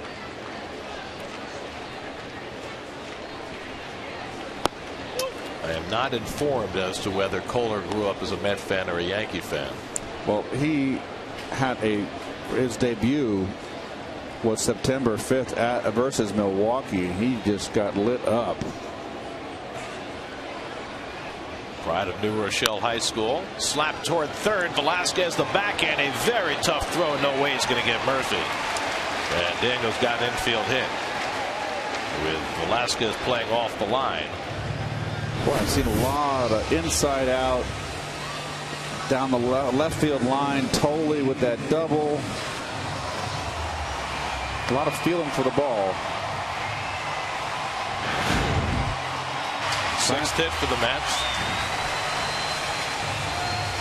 So Mark Burley left after 91 pitches through 6 innings. He allowed 4 runs and 5 hits, walked 3, 1 intentional, struck out 3, allowed 2 home runs, and is in danger of falling to a Munsters-like 13-13 on the year. Explain that one to me. Well, Herman and Lily, they lived at 1313 I didn't know that. Lane. See, I never paid attention to that. With Grandpa and Marilyn and Eddie. Oh, I watched it. If you bet the house, I watched it. You ever hear Grandpa on the radio? Al Lewis? Oh, he's a lunatic. He's had his own show. He is a character. He really is. Eccentric characters. 2-0 to right is 0 for 3 on the day and 0 for 7 in the series. Average down to .305 on the year, and he lifts 1 foul. David could really use a couple of hits. Take a little of the pressure off as that average continues to sink toward 300.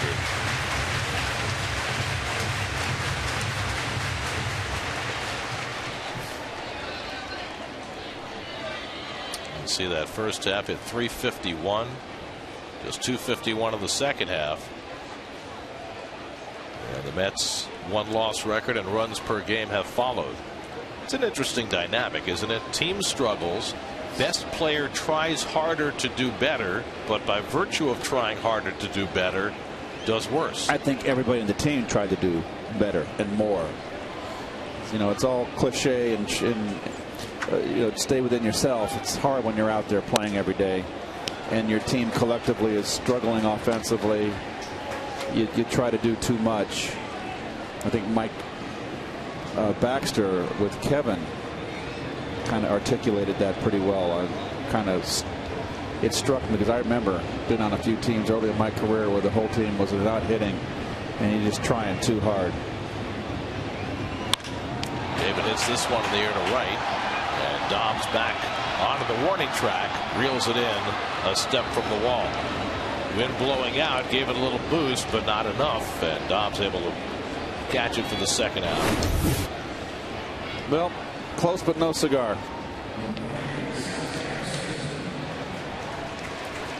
Keith, when you try to do too much, as David clearly has, you know, maybe swinging at more pitches out of the strike zone, uppercutting a little more than he was in the first half.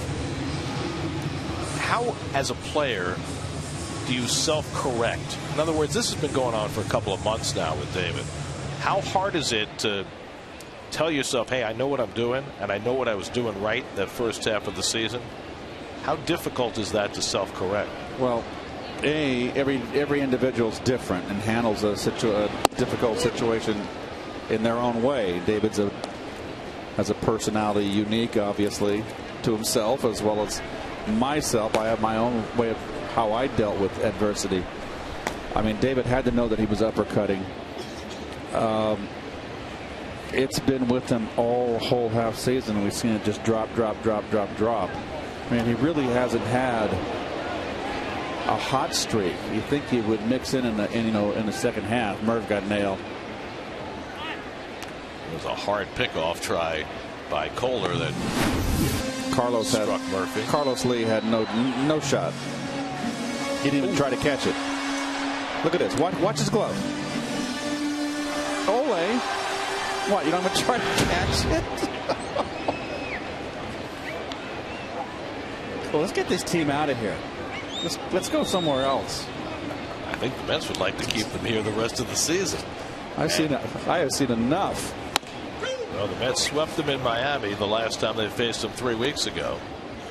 Won the first game of this series. They got another game with them tomorrow, and then they close the season with them with 3 more in Miami. The Mets have won 9 out of 13 from the Marlins this year.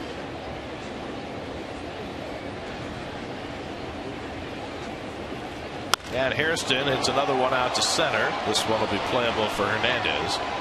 So Hairston will hit a home run out that way. This time it's retired. Good inning for the local kid Kohler. Now Dickey back to the mound with a 4-run lead.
TriState.com to view our attractive lease and finance offers and to find a Cadillac dealer near you. All right, Dickey with 7 scoreless innings under his belt. He already has 5 complete games and 3 shutouts this year. Gorkys, Hernandez, Jose Reyes, and Carlos Lee 2, 3, and 4 in the order up against Dickey as we start the 8th inning. Hernandez 1 for 2 is hit by a pitch on the hand his last time up, and this time has to get out of the way of a knuckleball for ball 1. This was under his chin. Almost got a shave. What they call Sal Magli? The barber.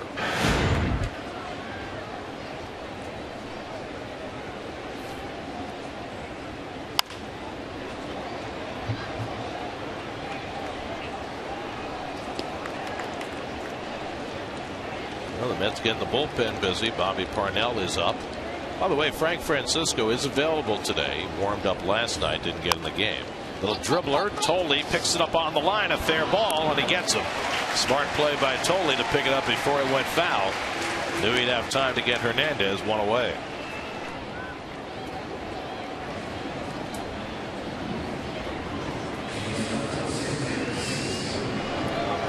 meanwhile, as we look at that last play.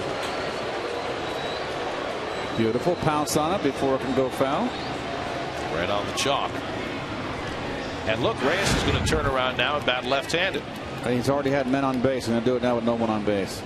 He was 0 for 3 today batting right-handed. He's 2 for 22 now against Dickey, and he finally decides to turn around and hit from his better side. And he hits it in the air to right center, and over comes Torres to call. 2 out. Dickey today seeking his 4th shutout of the season. Felix Hernandez has 5 shutouts, including a perfect game in the American League.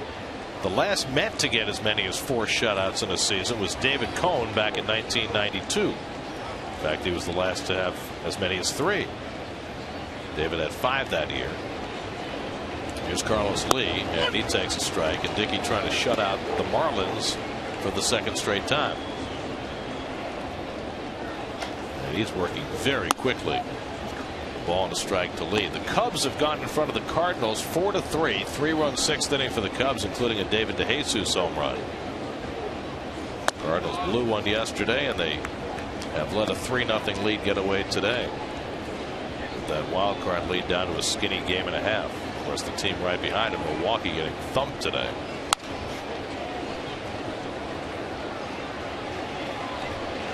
By the way, Gio Gonzalez does have his 5 innings in, so he is well on his way to his 20th win. 2-2, and Lee fouls back.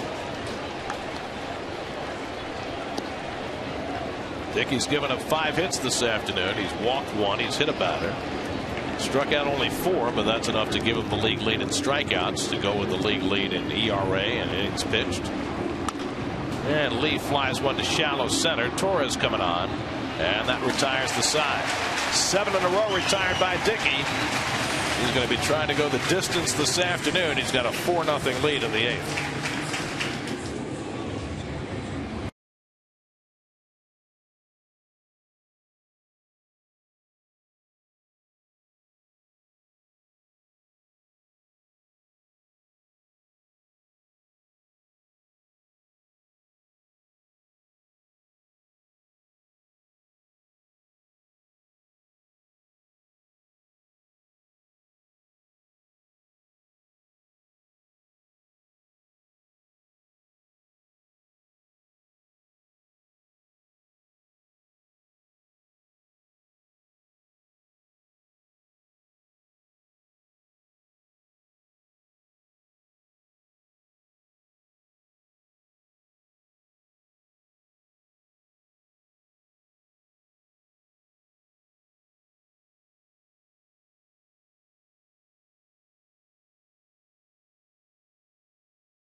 From Detroit.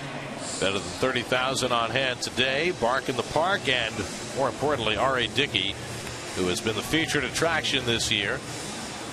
Look at the Shea Bridge and the traffic out there. A gorgeous afternoon for baseball as the Mets prepare to host the All-Star game next July.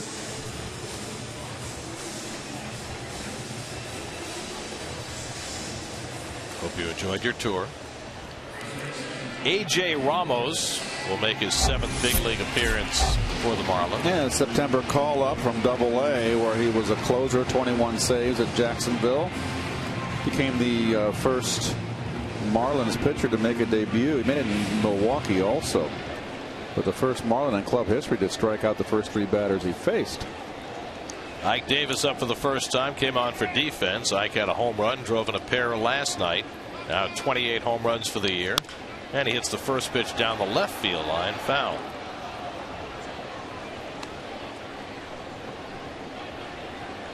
Ike now with 28 home runs and 83 runs batted in, which leads the ball club.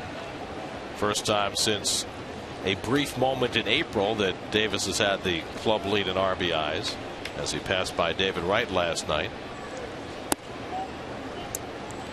David was 14 RBIs ahead of Ike as recently as July the 5th and 12 ahead as recently as August 15th. But Ike has caught him. 2-1. Jason Bay and Andres Torres to follow.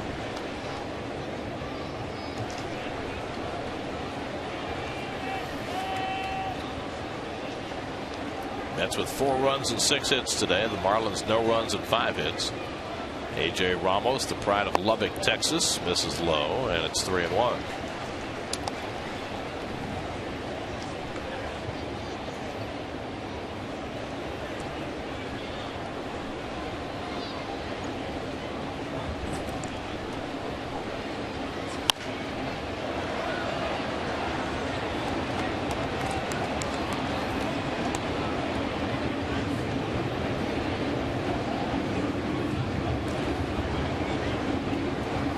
Ramos, 26 years old, 21st round draft pick by the Marlins in 09. Went to Texas Tech in his hometown of Lubbock. 3-2, and Davis takes it low, and Ike works out a leadoff walk. Jason Bay, the batter. The recap brought to you by Volvo, Scandinavian luxury designed around you. Well, that got the Mets on top. 2-run shot in the second. Jason's 8th for the year is second off of Burley. And then Scott Hairston is 19th to dead central. Had to be overturned. Originally ruled a double. So Jason bats here with a man on. 1 for 3 today, including that 2-run homer, his 8th of the year. Now his 20 runs batted in. And he flies this one out to right center. Pretty well hit, but playable. In the gap goes Dobbs to make the catch. 1 away. And back to first goes Davis.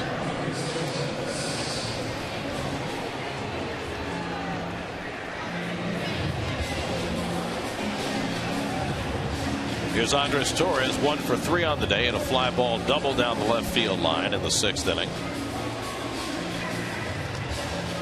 The starter Burley went 6, allowed 4 runs and 5 hits. Tom Kohler came in, worked an inning, no runs and 1 hit. They'll be cheering in New Rochelle.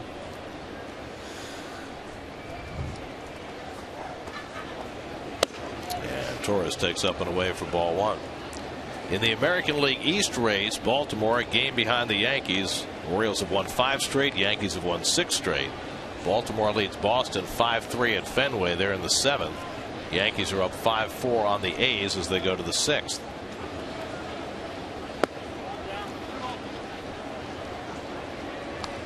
Baltimore then with a 1-game lead on top of the wild card standings. Oakland in the 2nd wild card spot, and Oakland 2.5 in front of the Angels, who are trying to make a late run.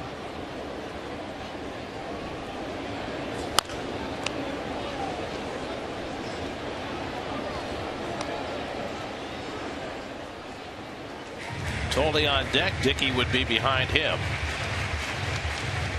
RA at 104 pitches through 8 innings. So he's going to have every chance to go out there and secure his 4th shutout of the year. Good changeup by Ramos, and it's 2-2. That almost looks like a splitter. That just watched the bottom come out of this.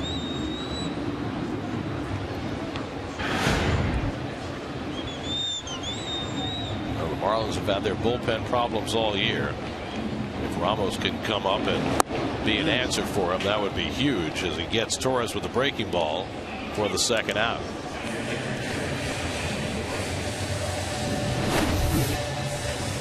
This curveball right here just ties him up.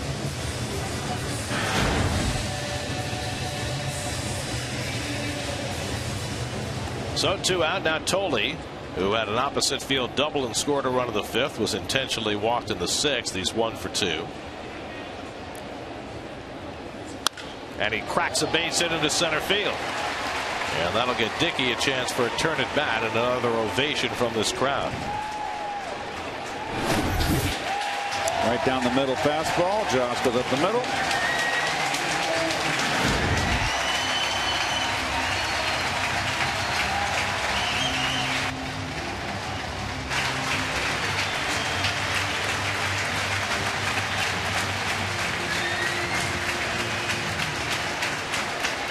Well, in a year that is sunk downhill like a rock, R.A. Dickey has been a beacon for these Mets fans all year long. And he almost gave them an over-the-top moment in the 6th inning with the bases loaded and 2 out. He took a mighty cut and hit one to the wall in left field. Brian Peterson made a great leaping catch. Dickey's never hit a big league home run. He's had 181 at bats. That might be as close as he comes.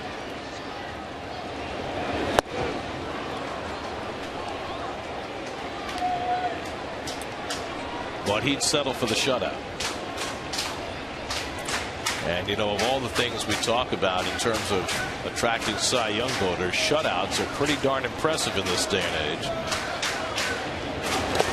Dickey goes down swinging. Buck will make the toss to first, and that retires the side. Now Dickey will go about his real employment. He'll go to the mound for the 9th, working on a 5-hit shutout, trying to beat the Marlins again.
Dodge.com are your local Dodge dealers today. Gio Gonzalez well on his way to his 20th win for the Nats. Cubs came from 3 runs down and lead the Cardinals again.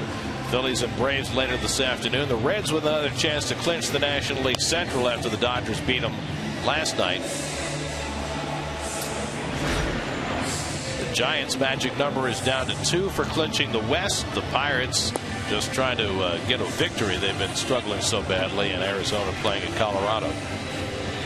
Well, R.A. Dickey trying for his 4th shutout of the year and trying to beat the Marlins for the 5th time this year and beat him 8 straight starts. Something no Met has done since Doc Gooden beat the Cubs 9 in a row back 88-91.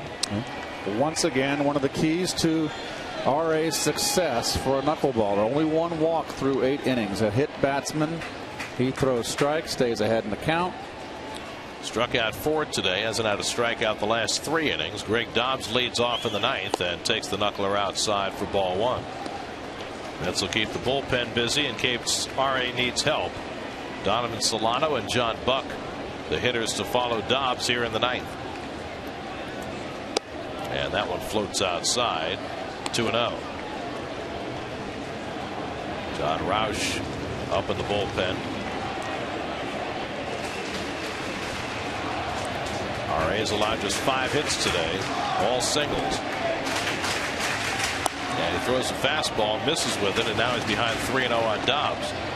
He walked Peterson with 1 out in the 3rd. That's the only walk he's issued today. That inning he had 2nd and 3rd and 1 out, and he struck out Hernandez and Reyes to get through it. That's been really his only jam of the day. Got to throw fastballs here. 3.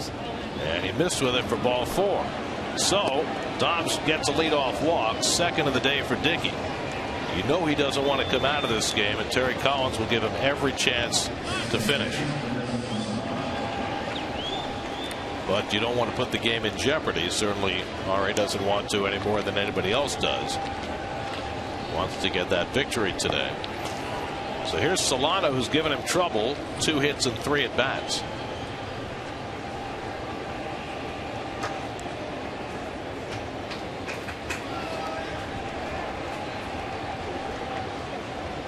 Last time that a Met won 19 games in a season, which is where Dickey's trying to get today, it was 1990.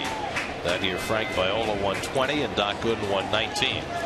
And 22 years since, no Met pitcher has gotten to 19 wins. That's where Dickey's trying to get today.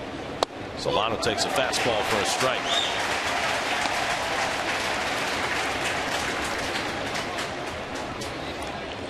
John Buck, who's seen 3 pitches and made 3 outs today, is waiting on deck. Line, right center field, falling fast, drops in for a hit. Cut off deep by Hairston. Racing to 3rd is Dobbs, and into 2nd with a double is Solano. First extra base hit of the day for the Marlins, and Solano's 3rd hit of the game. And now the shutout very much in jeopardy. 2nd and 3rd and nobody out.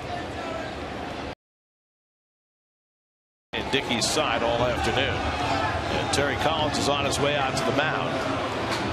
And he's made the sign to the bullpen, and Roush is going to come in. So Dickey headed to the mound looking for the shutout.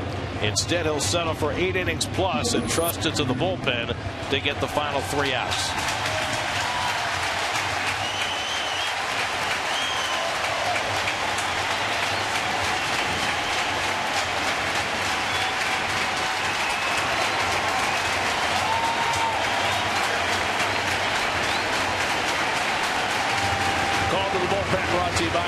Introducing Verizon Fios Quantum Speed, internet twice as fast as anything America has ever seen.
John Roush on in relief. John Buck takes inside for ball 1. R.A. Dickey out after 8 innings plus.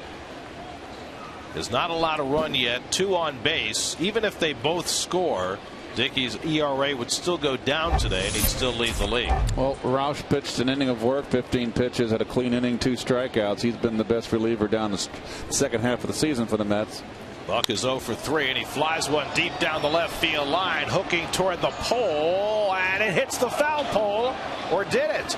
Laz Diaz calls it a foul ball. Looked from here as though it hit the foul pole for a 3-run homer, but Diaz called it a foul ball. And he's immediately walking in to talk to his fellow umpires. It looked like a 3-run homer for Buck, but Diaz called it foul. Ozzie Guillen has come out, and Diaz immediately after calling that comes in to talk to his fellow umpires, and we probably are going to have a 1-run game. But let's take a look. Oh, clearly hit the foul pole. That's a 3-run homer.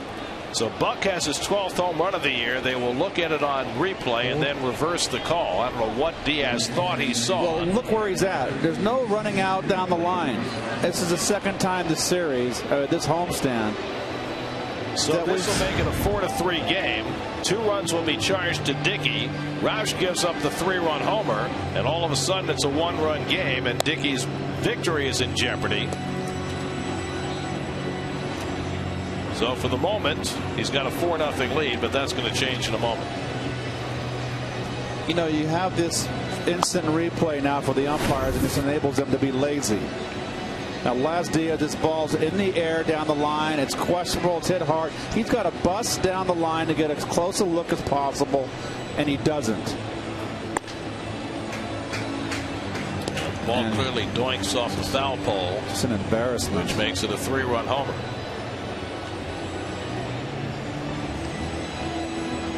So it's now a 1-run game. Now, Terry Collins said definitively today that Frank Francisco was available. Francisco has sat out a few days with elbow tendonitis, but there is no sign of Francisco in the bullpen. You would think this would be a situation that would cry out for your closer, but Roush is going to stay in, and there's nobody up behind him. And now the umpires are on their way back out, and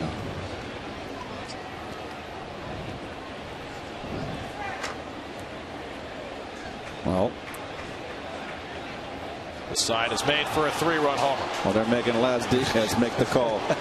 That's very odd, isn't it? Yeah. Wouldn't you think the crew chief Welke would have made the call? Anyway, Buck with a 3-run homer now has 12 homers and 41 RBIs, and after the Marlins were shut out for 8 innings, this is now a 4-3 Met lead. So Dickey's final line, 8 innings plus, 2 runs, 6 hits, 2 walks, 4 strikeouts. His ERA goes down from 2.67 to 2.66, and clearly as we look at it in close-up, the ball, as we all thought, hit the foul pole. Well, I just seen some really porous umpiring. So here's Gil Velasquez, and he takes low and away from Roush. So Roush, who has been so splendid for half a season, now has RA's fate in his hands, trying to protect what is now a 1-run lead. It was the 5th home run Roush has allowed this year. And Velasquez takes low, and it's 2-0. Velasquez 2 for 3 on the day.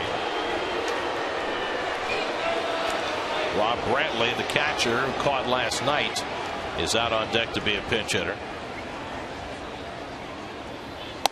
And now it's 3-0. And now finally the Mets are going to get somebody up behind Roush, who's given up a home run and now gone to a 3-ball count. Tejada comes in from shortstop to give him a moment. Parnell, who was up earlier in the game, is going to start loosening. So I would imagine that means Francisco is not available. Meanwhile, Heath Bell gets ready in case the Marlins can get even. And there's a strike, 3-1 to Velasquez. So what looked like a cakewalk for 8 innings has turned into anything but for Dickey and the Mets. A walk to Dobbs, a double to Solano. Dickey exits. Roush gives up a 3-run homer to Buck. And now the game very much on the line. 3-1 to Velasquez is a strike. 3-2. Robert Carson gets up alongside Parnell in the bullpen. Certainly makes Brian Peterson's catch in left field look a lot bigger. Strike Yes, three sir. call. 1 out. Roush comes back from 3-0 to get Velasquez. 1 out of the 9th. Oh, good fastball and inside knees. What are you looking for? That's a strike, Eduardo. Eduardo Perez, the hitting coach for the Marlins, and now Tim Welke looking into the dugout. He's getting some heat from Ozzie Guillen. Rabbit ears. So now Rob Brantley, who caught last night and went 0 for 4, snapping what had been a 9-game hitting streak. He had been a hot hitter coming into this series. Brantley batting for the pitcher. He is the last available position player for Ozzie Guillen. He's got 3 players hurt on that bench. If he needed another pinch hitter, he'd have to go to Carlos Zambrano. Brian Peterson, who's had a big hand in this game, on deck. And that's in the dirt. A ball and a strike to Brantley. It's not a save opportunity for Roush because he created this mess. Well, actually, it is a save opportunity. He came in with the tying run on deck with a 4-0 lead. Nonetheless, he has exacerbated the mess. Came in at 4-0. It's now 4-3. Line the other way and a base hit for Brantley, and now the tying run is on base. So Brantley with a pinch hit single. And what do you do now if you're Terry Collins? You're going to stick with Roush, who's having himself a rough outing? Oh, I don't know. The guys in the bullpen can't be ready right now. Maybe Parnell. Well, Terry's at the bottom step. They got the left-hand hitter Peterson coming up. You've got a right-hand hitter Hernandez behind him, and he's going to stick with Roush at least for the moment. Peterson 0 for 3 and a walk today, but had that brilliant catch that saved 2 or 3 runs. And David Wright not guarding the line, and I just think you've got to guard the line here. Just stay away from the double.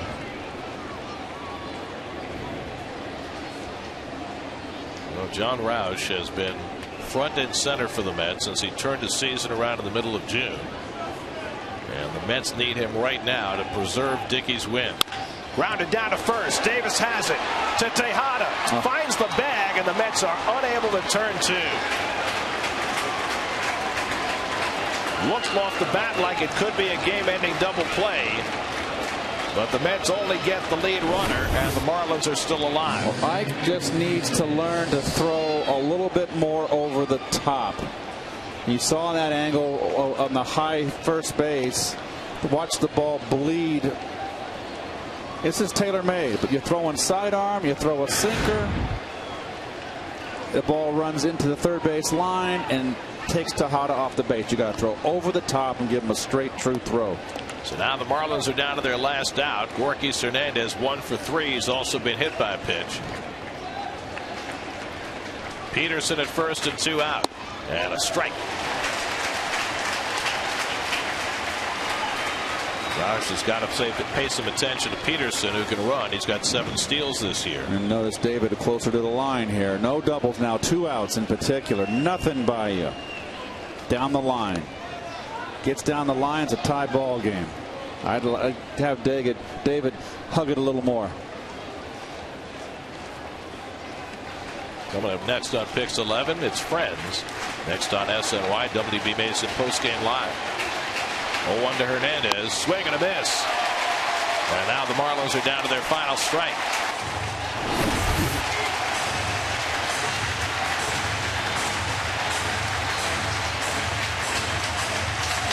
Throw it by him.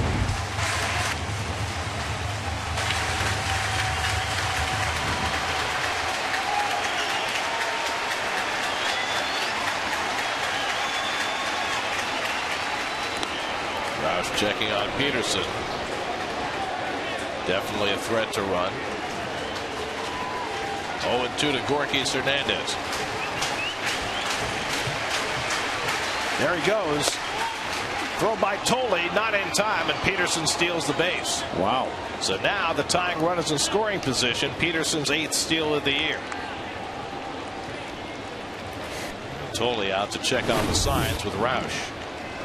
Little slider here, just missed. Just too good a jump. So now base hit could tie it for the Marlins. Roush ahead 1-2.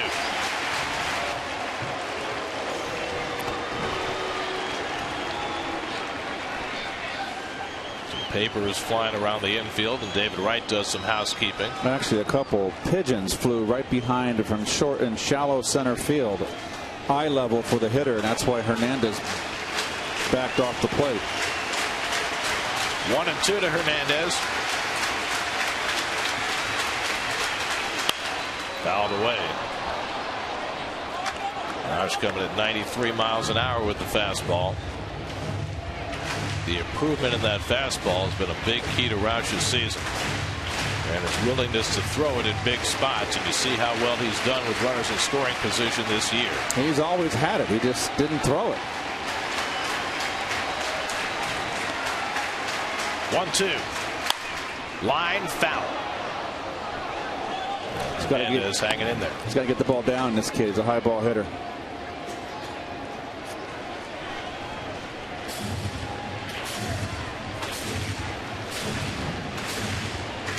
Marlins have scored 3 in the 9th. Dickey hanging on tenterhooks, hoping for his 19th win.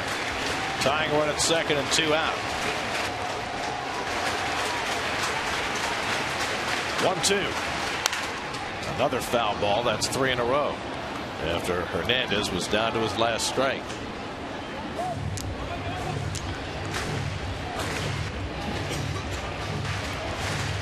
Jose Reyes would be next. Roush hoping to end it right now.